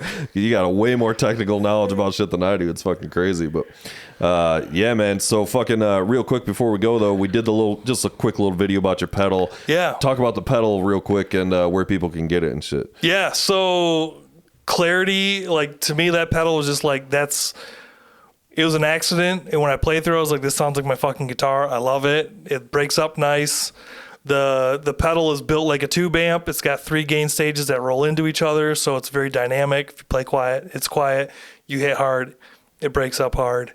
It's voiced. It's very neutral. It doesn't change the tone of your guitar in the sense where it just tightens the low end, leaves the high end wide open. Yep. I don't have any tone shaping inside the circuitry outside of that. Just a low cut, and then just wide open up to 159 kilohertz, which is the top end cutoff frequency.